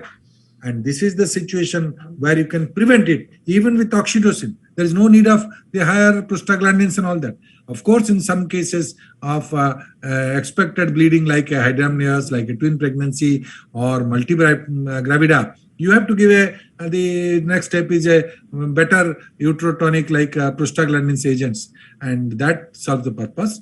But surgical management of the PPH is a different part for that. So if it is not being controlled, and it's definitely atonic, it's not a traumatic PPH, the compressive sutures can be of help to you. And if the next is about hysterectomy, if the paras lady and the bleeding is more and patient is in shock, if the paras, she has a baby and the patient's age permits, I think better to do an early hysterectomy than rather to do a stepwise devascularization as taught in these books. Stepwise devascularization. You train first do it, intrailiac you do it, then you do the hysterectomy. By the time hysterectomy you do a hysterectomy in the cadaver. So I always feel that this is only in a case where in a young age or a primigravida, the compression methods and alternative uterine conservation procedure has to be done. Otherwise, if at all it's a multigravida or if at all it's a placenta previa accreta and bleeding, you immediately don't take a time, immediately do it, and without blood you can finish that. And obstetric hysterectomy can be done by that. I have shown during the time of cesarean also how to tackle the atonic PPH. So the cases where the atonic PPH in a young, then you can give a compression suture, but don't ignore the traumatic PPH also. That is my concern about it. Sir, the next question will be asked by Dr. Sanjay Navle. Thank you, sir. Yes, Sanjay. Sir, the next question is from Dr. Savita. She is from Sangareddy, and she is asking regarding the tips in case of lap hysterectomy. So you have gone one step ahead. Complications, you want to have a uncomplicated lap hysterectomy. Tips of that. I think simplifying lap hysterectomy, all surgeries should be, basically I feel that all surgeries should be made as simple as possible. Don't make surgery complex. That's important. And nowadays, the gadgets are also there. The visibility, the number one is a vision. Very important is a lap surgery, is the vision is there. A good camera should be there. A good assistant should be there. And lap hysterectomy is not a very, very difficult case. I say that if out of all the laparoscopic surgery, I always say, let me observe an endoscopic surgeon operating on endometriosis, grade 4 endometriosis, conservative surgery for fertility promoting surgery. Then the rating of the endoscopic surgeon can be, not by lap hysterectomy for that. But lap hysterectomy, basic principle is a good, the gadgets are necessary. The uterine manipulation is the next part for that. And in the gadget, the vessel sealing device plays a very important role. Or you can combine with the ultrasound technology, and then you can do the job for that. But hemostasis is very important, and dissection of the bladder is very important. And don't give a laterally. What happens? Majority of the cases, the complication occur in the uterine. You try to make it have, I think, avascular at the close end to the uterus. Go closer to the uterus. If the problem occurs, if there is a bleeding, you go more lateral. Then there is a bleeding, you go more lateral, and there is a chance that ureteric injury would be there for that. So the technology, the vision, the assistant, and the electrosurgical equipment can be a boon for laparoscopic hysterectomy for that. Right, sir. Sir, there is a query which is coming from Dr. Purnima Nepram from Imphal. She's Purnima is always saying, always. Yes, very sir. good. Every time, sir. Yeah. Welcome, Purnima. I'm very happy that you have not left any of the episode. Sir, she's asking about preoperative thromboprophylaxis. What is the best medicine and how many days before operation to be given? Well, I have told that preoperative thromboprophylaxis, previous history of deep venous thrombosis, if there is there, weight more than obesity, weight more than 90 kg, pelvic surgery, and obstetric cesarean section. These are the cases, and ethnic population, of the ethnic population, family history, and all. These are the cases needs a prophylactic thromboprophylaxis. Now, it should not be given for a more period. It should be given for 3 to 4 days is enough. And there are cases where there is a previous history of thromboprophylaxis, DVT, and a case of recurrent pregnancy loss. We use during pregnancy also enoxaparin, and that cases you continue. Otherwise, you just continue the enoxaparin up to 34 weeks. Those are the cases you continue till delivery. And in the gynec surgery, you start at 24 hours before. That is enough for that. Don't start much before because the bleeding will be more. So you start 24 hours before and at least 2 to 3 days, 7 to 2 hours following surgery. That is enough. 4 to 5 days is enough. And the dose could be 40 to 60, the 40 units BD, 80, 60 to 80 units per day, subcutaneous low molecular weight heparin, or heparin if you want to give it 5,000 to 7,500 unit 8 hourly. You continue with that. But the main problem, I will prefer the low molecular weight heparin because the monitoring is not required. Otherwise, you have to monitor the PT, APTT while giving an heparin, and you have to give 3 times for that. And here, at least once or twice you can give it. You can give it 60 units daily or 80 units daily or 40 units twice daily for that. That suffices. Sir, next query is from Dr. Manju Sharma. She is from Delhi. She is asking if there is a pressure pack, then how to confirm it won't rebleed, and so how long should we wait after removing pack before closing? So this is the query. Now, pack, I am not very much in favor of pack. So this pack which I told, it's a temporary period. Pack, press and pray. That means you immediately put a mop while doing an open surgery, or if you are going for the laparoscopic surgery with a small gauge piece, you just make a pressure out of it. And the pressure, should you press it for 5 minutes, that is enough for that. Many people do not have patience for 5 minutes. They just pack it, they just press it, and just after 1 minute they remove it, and again there is a bleeding for that. So press, if there is a generalized bleeding, you press it for 5 minutes. I think within 3 minutes everything will be okay for that. That should be the procedure. But the pack which you mean is a vaginal pack, particularly the vaginal hysterectomy. We give a pack for prevention of the reactionary hemorrhage. Believe me, this was when earlier, when I was about 15-20 years back, I was also adopting the vaginal hysterectomy pack for that. And that books also write that that prevents reactionary hemorrhage. But that is not, that is a thing which I don't believe. Primary arrest of bleeding is important. You just don't care of the primary bleeding and say that I'm giving a pack and that will take care of that. No, that is not the principle. Primary bleeding should be absolutely normal. And believe me, in vaginal surgery also, I don't give pack. So pack is not the answer. And in generalized bleeding, particularly for immediately control of bleeding in a generalized bleeding during the time of primary surgery, there is a place that you pack and press for a few minutes and then remove it. It is not a vaginal pack for completing. Vaginal pack or uterine pack, if there is a bleeding and all that, uterine pack for surgery, that I believe that yes, Foley's catheter, uterine pack can help for that. But for hysterectomy, after hysterectomy, you give a vaginal pack. This is not really sound, which earlier people have thought, and we were also using the pack for that. I will give a primary importance to the primary surgery for that. Sir, Nasrin Ashfaq from Hyderabad, she is asking how to manage scar ectopic with live 7 weeks pregnancy, what precautions to be taken, what could be the worst complication in it? Well, during ectopic, we have exhaustively discussed this scar ectopic. You can listen to that episode also, where the scar ectopic. The diagnosis is very important, and therefore now, because of the good high resolution sonography, scar ectopic is diagnosed more often. And particularly if it is a 7 weeks live pregnancy, there is no place for the medical management for that.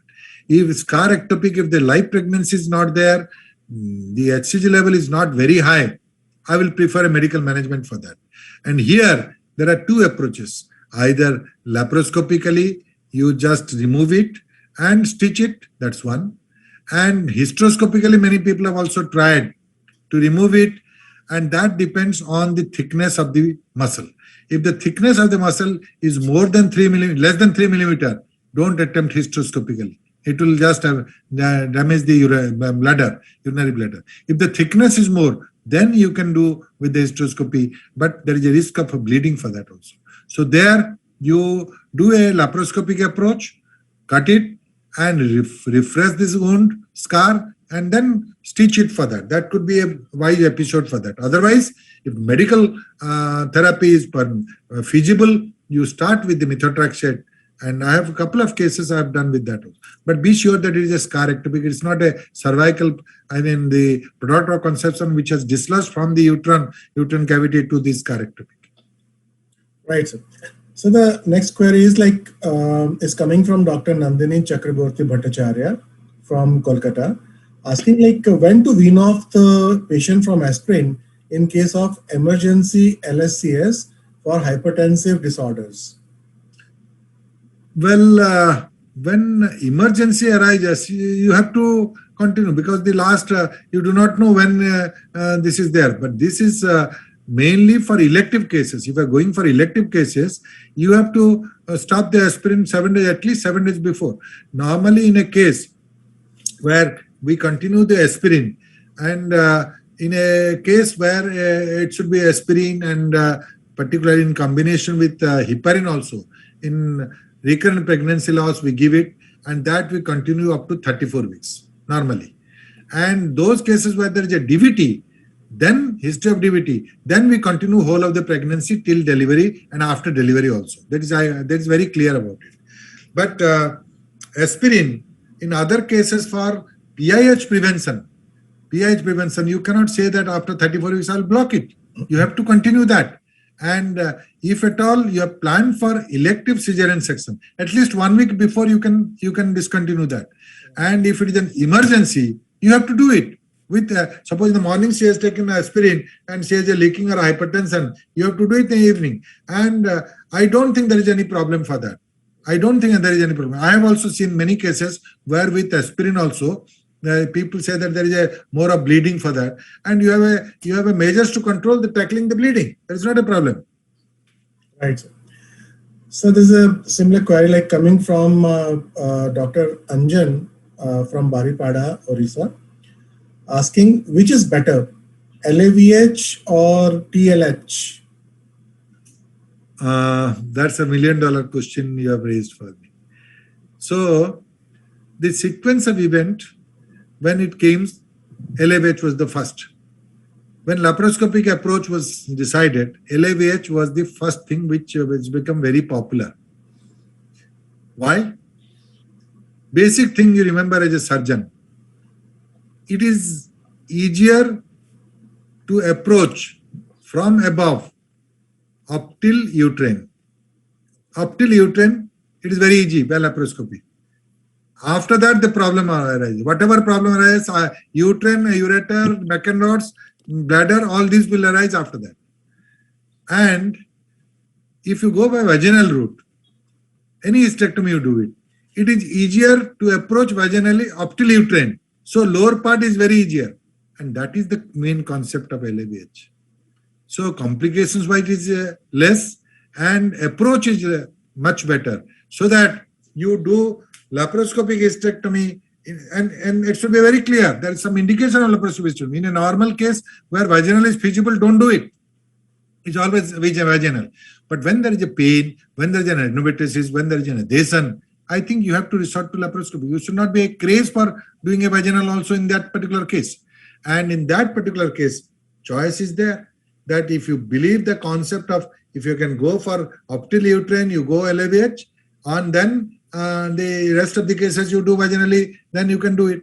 And in a previous cesarean also, those who are expert in vaginal, they prefer vaginal, because separation of the bladder is adherent to the lower uterine segment, and in the case of previous cesarean, and from below it is better to separate because the bladder injury is less. But laparoscopic surgery, if at all you are going for laparoscopic dissection of the bladder, you go from lateral window and come to the middle point, because middle there is a adhesions for that. So it depends on the skill of the surgeon. It depends on the aptitude of the surgeon, or depends on the mood of the surgeon. I think it is just a bias. It is just a bias that people take a credit that I am doing a TLH rather than LAVH. LAVH, if you do, many people say that it is a low ability vaginal hysterectomy. LAVH is low ability vaginal hysterectomy. TLH, as if it is a panacea or a supreme case for that. It depends on the case for that, whether you are going for that. But TLH is not a very difficult surgery for that, and there must be some indication for that. I believe personally, I am giving a postulation for that. If majority of the cases of TLH, the delivery of the uterus is again by vaginal route. Whatever TLH I have done, my restrictions of TLH are there whenever the uterus cannot be delivered by vaginal route, cannot be delivered. So in a case of say rigid, I think narrow vagina, previous surgery, nulliparous, even nulliparous we can do vaginal also, but these are the cases where the vagina doesn't admit more than one finger, and particularly for the mentally retarded children where we do the hysterectomy, those are the cases we do it completely from above and remove the tissue from marsullator. That seems more logical and scientific. That seems more logical and scientific. But however, you can do the LAVH or lap-assisted vaginal hysterectomy or TLH according to your choice for that. Right, sir. Sir, Dr. Rita Malik from Delhi, she's asking what to do to prevent post-operative sinus formation at UMB port site. In few cases on biopsy, it was found to be tuberculous. Now, this is again a post-operative sinus is a complication, delayed complication of laparoscopic surgery. And fortunately, it has come down. My personal experience, I will tell.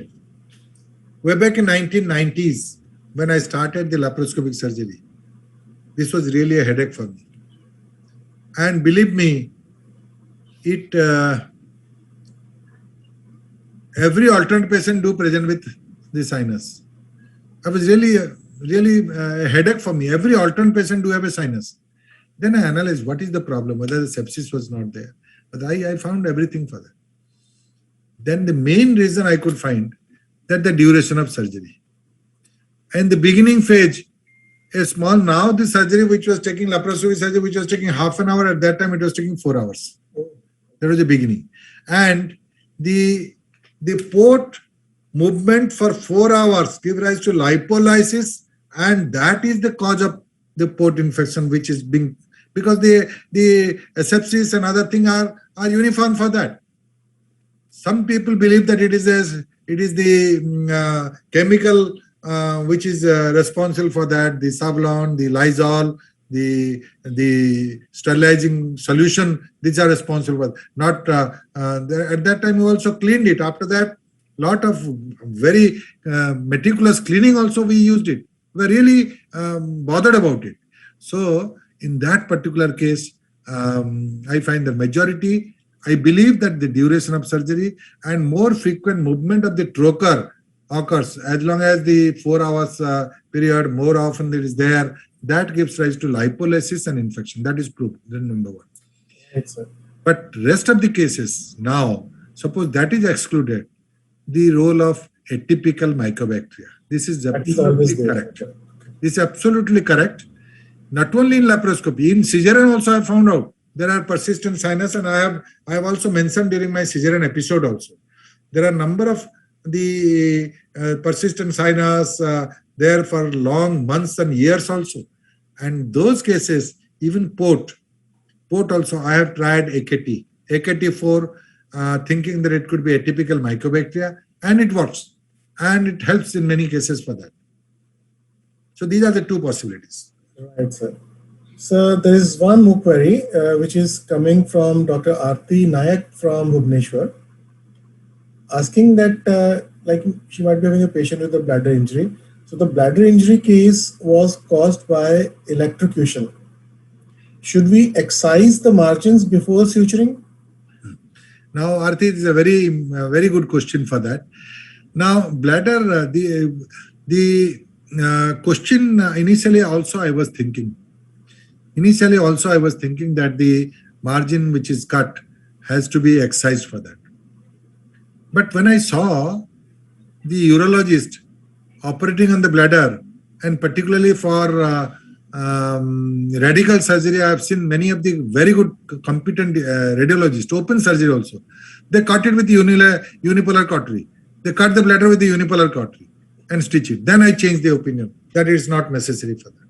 I don't think that is necessary. But the only thing is that this scar is important. If there is a previous scar, I think that has to be excised. Right, sir. So these many queries are there, but I must tell you there are plenty of appreciations from various sides, sir. At least I think I should mention the names of the doctors who are real big fan. Everyone is a fan, of course, but like, Dr. Rita Malik, Dr. Sanju Haldar, Dr. Lalita Shukla, then several others, sir. I mean, there's long list. Thank you very much for this continuous program, and these are all familiar names I'm hearing every time, every episode. That signifies that you are so much concerned about this e-Gurukul. Correct, sir. Correct. And we'll continue that. 16 episode, I thought that, yes, I don't know what is the next episode which is going on, but somebody asked me whether, I was also thinking that everything has been finished, what else is left behind? Everything, all focus thing I have completed, but still many things could be done. We can discuss a very small aspect in a more elaborate manner also in future. Sir, your magical box is so elaborate, things keep on coming out. All right, sir. Thank you so much for your patience. Thank you, queries, sir. Thank you, sir, that you are always with me for all episodes. Right, sir. Thank you so much, sir. Thank you. Thank you for your presence. Thank you. Support, you can stop recording. Recording stopped.